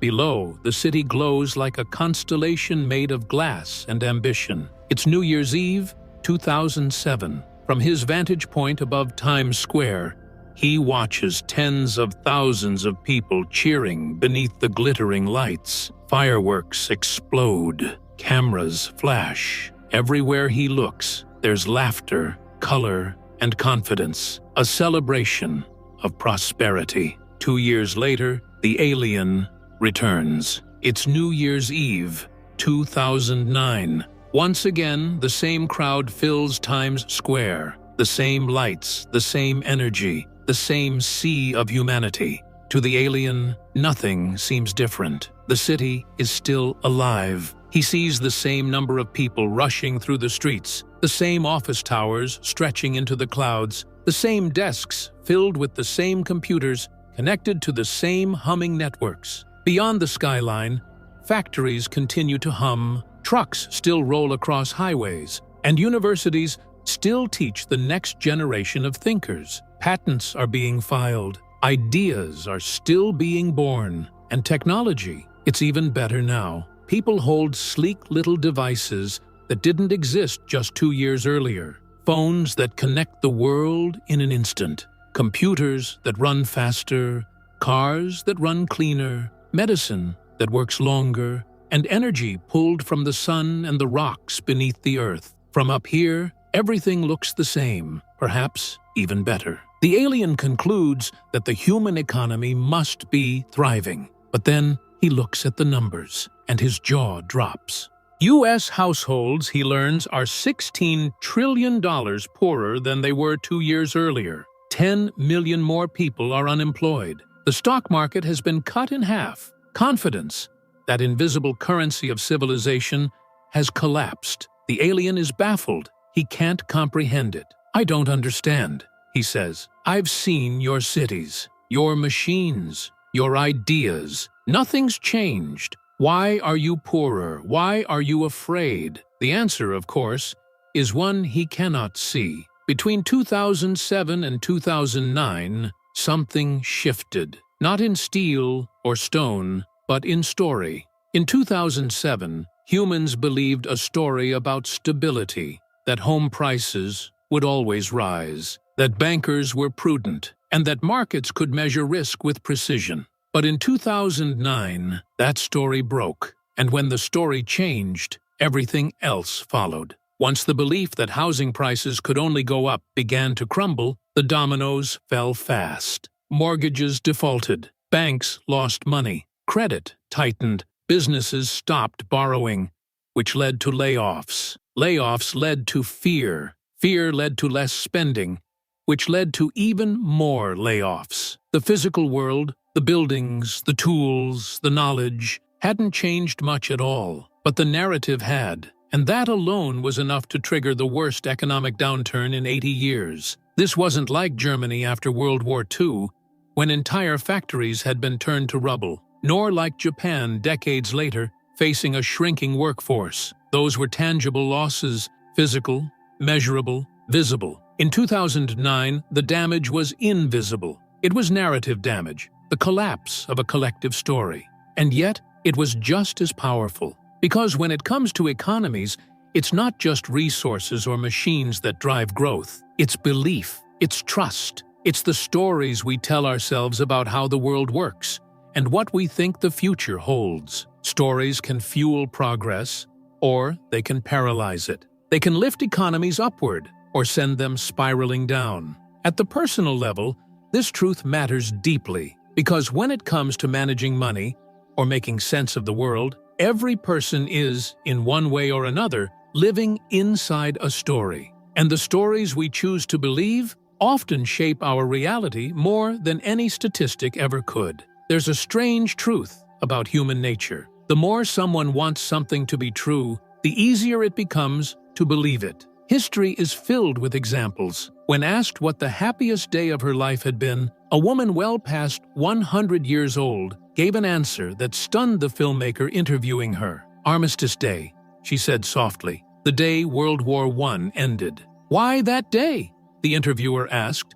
Her eyes brightened. "Because we knew there would be no more wars ever again." But just 21 years later, the world was at war once more. 75 million lives were lost. It's a sobering reminder. Sometimes we believe things not because they're true, but because we need them to be true. These are what some call appealing fictions, ideas that comfort us when reality feels too uncertain to face. They're especially powerful when people are smart, desperate for solutions, and stuck in situations where control is limited, but the stakes are impossibly high. And when those conditions collide, belief can override logic.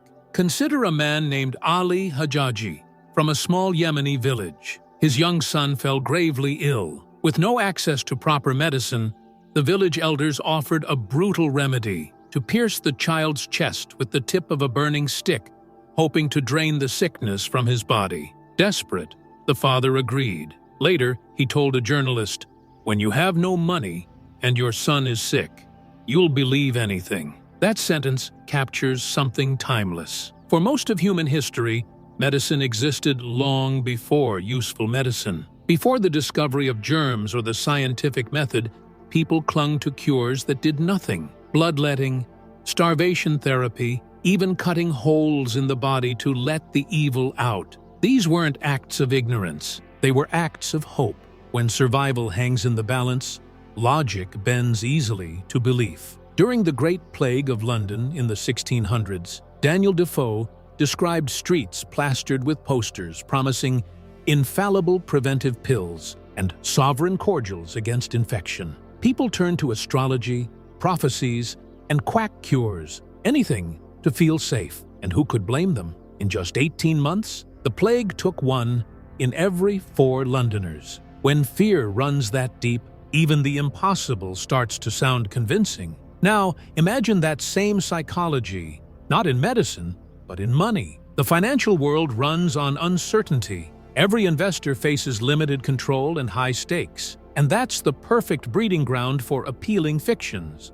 Why do millions listen to confident TV pundits whose predictions almost never come true? Because in investing, even a 1% chance of life-changing success feels worth believing in. When the reward is freedom, wealth, or status, reason often takes a back seat to desire. And once a person commits to an idea, a stock, a market theory, a financial guru, belief hardens. It becomes a tribe, a badge of identity, a way of seeing the world. Even when the odds are tiny, people convince themselves their version of the future must be right. Not because the evidence supports it, but because the payoff would be so extraordinary if it were. That's why the world of investing is so full of promises and predictions. Every day brings a new forecast, a new once-in-a-lifetime opportunity, a new financial miracle waiting to happen. Consider this. Over a 10-year period ending in 2018,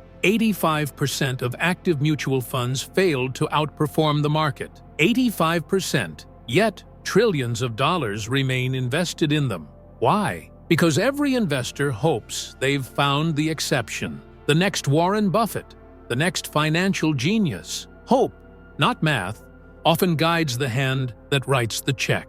And hope, when told as a good story, can be dangerously persuasive. Take Bernie Madoff. His investment fund seemed flawless. Steady returns, no volatility, no risk. It was too good to be true, and it was. But his story was so convincing that even the most sophisticated investors believed it. They wanted it to be real, and that was enough. This is why room for error, flexibility, independence, caution isn't just smart finance. It's emotional protection. It's what shields a person from believing too deeply in the stories they wish were true. Because the more you need something to happen, the easier it is to believe that it will. And that's how appealing fictions take hold. Slowly, invisibly, powerfully. Even experts fall for them. In late 2007, the Federal Reserve made forecasts for the coming years. Their projections for economic growth were cautious, but still optimistic, between 1.6% and 2.8%. Reality hit harder. The economy didn't grow.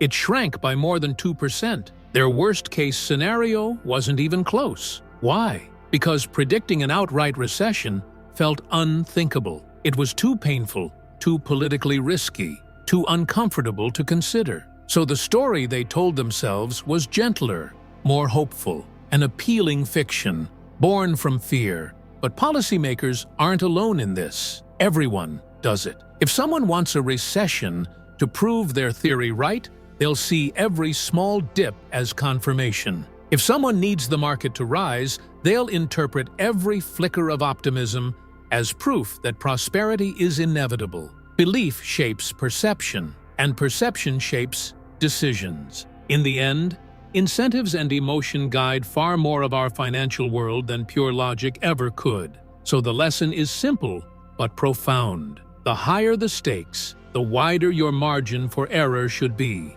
Because when desire clouds reason, even the smartest minds can fall victim to the sweetest stories. Everyone has an incomplete view of the world, but we don't notice the gaps. Instead, we fill them in with stories that make sense to us. I have a daughter who is about a year old as I write this. She's endlessly curious, soaking up everything around her. But sometimes, I think about all the things she can't possibly understand. She has no idea why her dad goes to work every morning. She doesn't know what bills are, or budgets, or careers, or promotions. She has no concept of saving for retirement.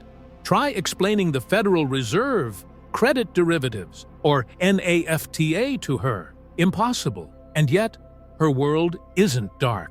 She's not wandering around confused. Even at a year old, she has her own mental model of how life works. Blankets keep you warm. Mom's snuggles keep you safe. Dates taste good. Every experience fits into the few dozen mental models she has learned so far. When I leave for work, she doesn't worry about salaries or bills. She has a clear explanation of the situation. Dad isn't playing with me, and I wanted him to, so I'm sad.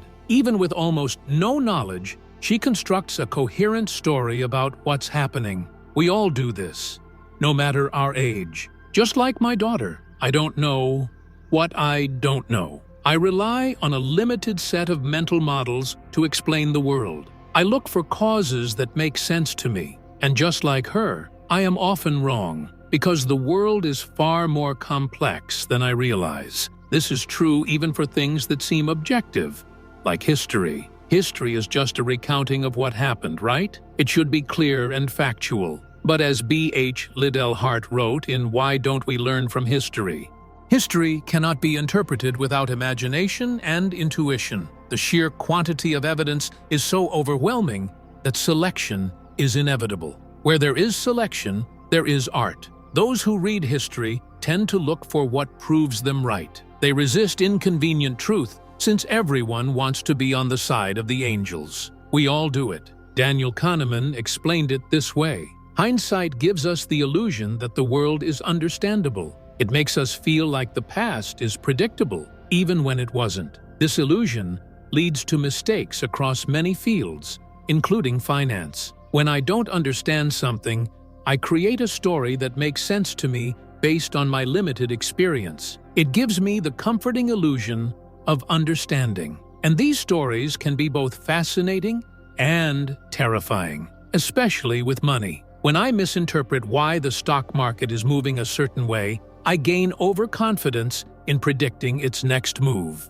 Forecasting the stock market is so difficult because no one sees the world exactly like you do. Your decisions are shaped by your own limited perspective. And if I follow someone else's reasoning I can't fully comprehend, I might make a choice that's perfect for them, but disastrous for me. This is exactly how bubbles form. Accepting how much you don't know also means accepting how much of the world is beyond your control, and that can be uncomfortable. Market forecasts illustrate this perfectly. We are terrible at predicting them. In fact, if you simply assume the market rises by its historical average each year, your predictions are better than the average of the top 20 Wall Street strategists. Forecasting recessions isn't much better. Big events happen out of nowhere, and forecasts often give the illusion of control where none exists. As Carl Richards puts it, risk is what's left over when you think you've thought of everything.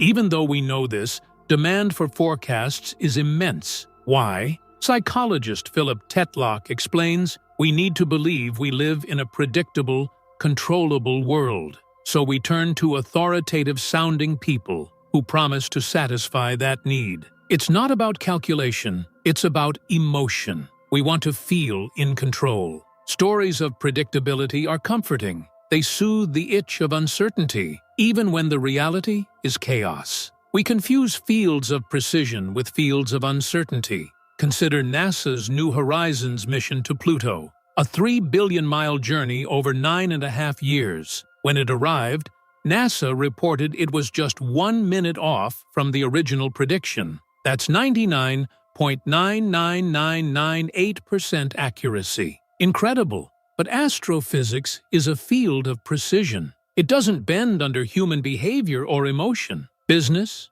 economics, investing, these are fields of uncertainty. They are overwhelmingly shaped by decisions that don't fit clean formulas. And yet, we desperately want them to feel like a NASA mission, perfectly predictable and under control. Kahneman explained the path these stories take. When planning, we focus on what we can do and neglect the plans and skills of others. We overemphasize skill and underplay luck. We focus on what we know and ignore what we don't, creating overconfidence. He studied entrepreneurs. When asked how much their success depended on their own actions, founders consistently said 80% or more. They believed their fate was nearly entirely in their own hands. In reality, outcomes depend as much on competitors and market forces as on their own efforts. Yet, entrepreneurs naturally focus on what they know best: their own plans, actions, and immediate threats, and imagine a world where the competition matters little. We all do this, and like my daughter, it doesn't bother us. We need to believe the world makes sense based on what we know. Without that belief, getting out of bed in the morning would be unbearable. But what about the alien circling over Earth? The one who thinks he understands the world based only on what he sees, yet can't perceive the stories inside everyone else's head? He is all of us. This is Chapter 19. All together now. Congratulations, you're still listening. It's time to tie together a few things we've learned. This chapter is a summary, a few short, actionable lessons that can help you make better financial decisions. Let me start with a story. A dentist appointment gone horribly wrong. Clarence Hughes went to the dentist in 1931. His mouth was in pain. The dentist put him under crude anesthesia. When Clarence awoke, he had 16 fewer teeth and his tonsils removed. And then everything went wrong. Clarence died a week later from complications. His wife sued the dentist, but not because the surgery failed. Surgeries were risky in 1931. She sued because Clarence never consented to the procedures. Back then, consent wasn't black and white. One court summed up the prevailing idea: without such, we could not enjoy the advancement of science. For much of history, medicine operated on two beliefs. Every patient wants to be cured. There is a universal, right way to cure them. If you believed those two things, skipping patient consent made sense. But medicine has changed. Over the last 50 years, schools have shifted focus from treating disease to treating patients. This means laying out options and letting the patient decide the best path forward. Dr. J. Katz explained, "It is dangerous nonsense to assert that physicians can rely on their benevolent intentions. Medicine is a complex profession, and the interactions between physicians and patients are also complex." That last line is key. You know what profession is the same? Financial advice. I can't tell you what to do with your money. I don't know you. I don't know what you want. I don't know when you want it. I don't know why you want it. I don't want to treat you like Clarence Hughes. But doctors, dentists, and financial advisors aren't useless. They have knowledge. They know what tends to work, and you can apply universal truths, even if the path you choose is personal. With that in mind, here are some short recommendations to help you make better financial decisions. 1. Find humility and compassion. When things go right, be humble. When things go wrong, be forgiving. The world is complex. Luck and risk are real and often hidden. Respect them. It helps you focus on what you can control. 2. Less ego, more wealth. Saving is the gap between your ego and your income. Wealth is what you don't see. Suppress spending today to gain more options tomorrow. 3. Sleep well at night. Manage your money so it helps you rest. Some need high returns. Others need conservative investments. The universal guidepost. Does this help me sleep at night? 4. Increase your time horizon. Time is the most powerful force in investing. It magnifies small wins and diminishes big mistakes. 5. Embrace being wrong. You can be wrong half the time and still succeed. Focus on the full portfolio, not individual investments. A few outstanding wins often outweigh many poor choices. 6. Use money to gain control over your time. The freedom to do what you want, with whom you want, when you want, pays the highest dividend in finance. 7. Be kind and humble. Respect and admiration come more from character than possessions. 8. Save. You don't need a reason. Unplanned savings hedge against life's inevitable surprises. 9. Define and pay the cost of success. Financial costs aren't always visible. Uncertainty, doubt, and regret are fees worth paying for rewards. 10. Worship room for error. Endurance is what compounds wealth over time. A conservative hedge can pay for itself many times over. 11. Avoid extremes. Goals and desires change. Extreme past decisions often lead to future regret. 12. Like risk, but avoid ruin. Risk pays over time. Ruin prevents future gains. 13. Define your game. Make sure your actions aren't influenced by people playing a different game. 14. Respect the mess. Smart, reasonable people can disagree. There's no single right answer, only the answer that works for you. Now, let me tell you what works for him. The Morgan House, which is tied up in confessions. He often thought about money, not in abstract terms, but as a deeply personal psychology, a reflection of values, habits, and choices. Sandy Gottesman, the billionaire founder of First Manhattan, had a simple question for anyone interviewing for his investment team. What do you own, and why? Not which stocks were cheap, not whether the economy was heading for a recession. Just one question.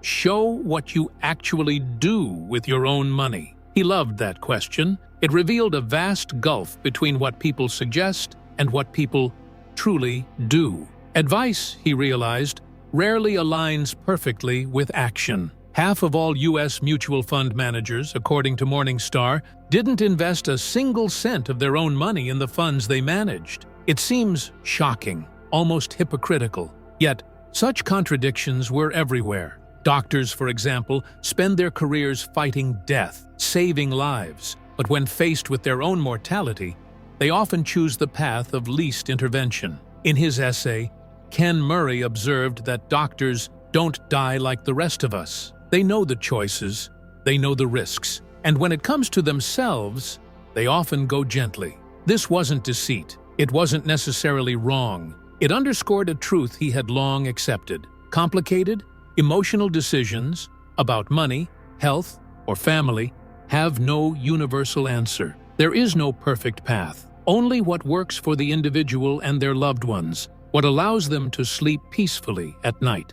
He believed in basic principles, discipline, patience, understanding risk, but recognized that the most important decisions were not made in spreadsheets or textbooks. They were made at the dinner table, around family and home. Often, the goal wasn't to maximize returns, but to minimize disappointment or stress. What worked for one person might fail for another. The task was simple in theory: find what worked for him. And this was his approach. He remembered the words of Charlie Munger, "I did not intend to get rich. I just wanted to get interdependent." He left aside the pursuit of wealth. Independence, that quiet freedom to make choices without constraint, had always been his guiding financial goal. Luxurious lifestyles, chasing high returns, impressing friends, these were games he had little interest in.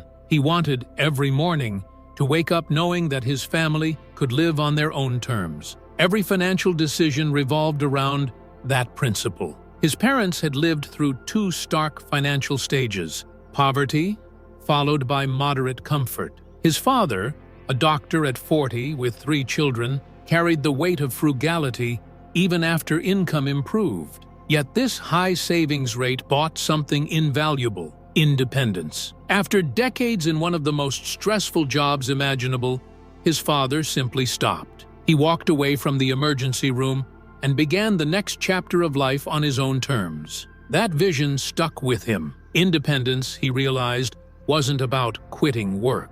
It was about control, doing work he enjoyed, with people he liked, at times he chose, for as long as he desired. Achieving this didn't require a doctor's salary. It required expectations kept in check and a lifestyle maintained below one's means. Savings became the engine of freedom. Beyond a certain level of income, his ability to save depended entirely on keeping his desires from expanding endlessly. He and his wife had met in college, moved in together before marriage, and settled into modest jobs after graduation. They maintained a comfortable, moderate lifestyle: decent apartment, decent car, decent clothes, decent food. Nothing extravagant. Over the years, income rose, yet the lifestyle barely shifted. Every raise, almost every extra dollar, flowed into savings, an independence fund. Their deliberate restraint allowed their savings rate to soar, while their expectations stayed anchored. He took pride in one particular achievement, freezing the goalposts of desire early in life. They lived well below their means, yet never felt deprived. Most pleasures cost little: walks, books, podcasts. Occasionally, he questioned whether they saved too aggressively. But then he remembered the independence his parents had earned through decades of frugality, and the question vanished. Living below means brought a secondary gift: liberation from the relentless social pressure of comparison. They weren't chasing status, keeping up with neighbors, or pursuing the latest trends. Nassim Taleb captured it well. True success is exiting some rat race to modulate one's activities for peace of mind. He agreed. Their commitment to independence shaped every choice, even those that seemed illogical on paper. They owned their home outright. Mortgage rates had been absurdly low, yet they had refused to leverage their position. Rational advisors would scoff, arguing that investing the extra capital would produce higher returns. But he had never sought cold, calculated rationality. He sought psychological comfort. Owning their home without obligation offered a sense of independence far greater than the numerical advantage of leveraging assets. The peace of not owing a monthly payment outweighed all potential returns. He did not defend the choice to skeptics. On paper, it appeared indefensible, yet it worked for them. And in life, he realized, good decisions were not always rational. At some point, happiness mattered more than being right. They kept a substantial portion of assets in cash, around 20% outside the house. Again, not rational by conventional advice, but essential to their sense of security. Cash was oxygen, the buffer that ensured they never had to liquidate stocks at an inconvenient time. It allowed investments to compound uninterrupted, in line with Charlie Munger's wisdom. The first rule of compounding is to never interrupt it unnecessarily. He wasn't saving for a new car, a boat, or even a dream vacation. He was saving for life's curveballs, the unexpected twists that come to all. By maintaining liquidity, they reduced the probability of forced sales, while increasing the odds that their investments could grow over decades. This was his confession, his blueprint for personal finance: independence, discipline, and a calm approach to money. Not the pursuit of riches, not the chase of status, but the quiet certainty that, whatever came next, he and his family could navigate it on their own terms. Once a paradigm takes hold, it's nearly impossible to reverse. After 2008, a lot of debt was shed. Then interest rates plunged. Household debt payments, as a percentage of income, now sit at their lowest levels in 35 years. But the response to 2008, necessary as it may have been, also reinforced some of the trends that got us into trouble in the first place. Quantitative easing prevented economic collapse, yes, but it also boosted asset prices. Who benefited most? Mostly those who already owned assets, the wealthy. The Federal Reserve backstopped corporate debt. Again, a lifeline largely to the rich. Tax cuts over the last 2 decades have favored higher earners, and those higher earners send their children to the best colleges, who then go on to earn higher incomes, invest in corporate debt backed by the Fed, own stocks buoyed by government policy, and the cycle repeats. None of this is inherently evil, which is why it persists. But it reflects something deeper that's been unfolding since the early 1980s. The economy no longer works the same for everyone. Success isn't as meritocratic as it once seemed, and when success comes, it's rewarded more generously than in previous eras. You don't have to label this as right or wrong. The story isn't about morality, it's about reality. The post-war expectation, a broad middle class, where your neighbors lived lives not wildly different from yours, began to fade. Yet the idea lingered,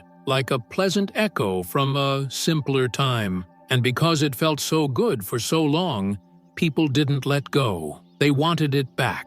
That desire, frustrated, simmering, found expression in movements like the Tea Party. Occupy Wall Street, Brexit, and the rise of Donald Trump. Different causes, different cries, but a common refrain: stop the ride. I want off, people were shouting, because the world no longer worked the way they had been taught it would. You might scoff at linking these events to inequality alone, and you should. Life is always a web of complexity, but a core truth remains. Many people feel that the world they inhabit is not the world they expected, and when that happens, anger follows. I don't live in the world I expected, they think, so screw this, and screw you. I'm going to fight for something radically different, because what exists isn't working. Multiply that sentiment by the power of social media, Facebook, Instagram, endless cable news, and you have gasoline on a flame. Benedict Evans put it plainly: the more the internet exposes people to new points of view, the angrier people get that different views exist. In the post-war economy, most people couldn't see the range of outcomes others experienced, and opinions were limited. Now, they can see everything, constantly, in real time. And yet, he wasn't pessimistic. Economics is a story of cycles. Things come, things go. The unemployment rate is now at decades-low levels. Wages for low-income workers are growing faster than those of the rich. College costs, when grants are considered, have largely stabilized. Healthcare, communication, transportation, civil rights. Progress marches on. Most wouldn't willingly return to the glorious 1950s even if they could. But there's a central theme here. Expectations move slower than reality. People clung to 1950s-era assumptions even as the economy transformed around them. And even if a new era of middle-class prosperity began today, the sense that the odds are stacked against everyone but the top might linger. So the era of "this isn't working" may persist. So too might the era of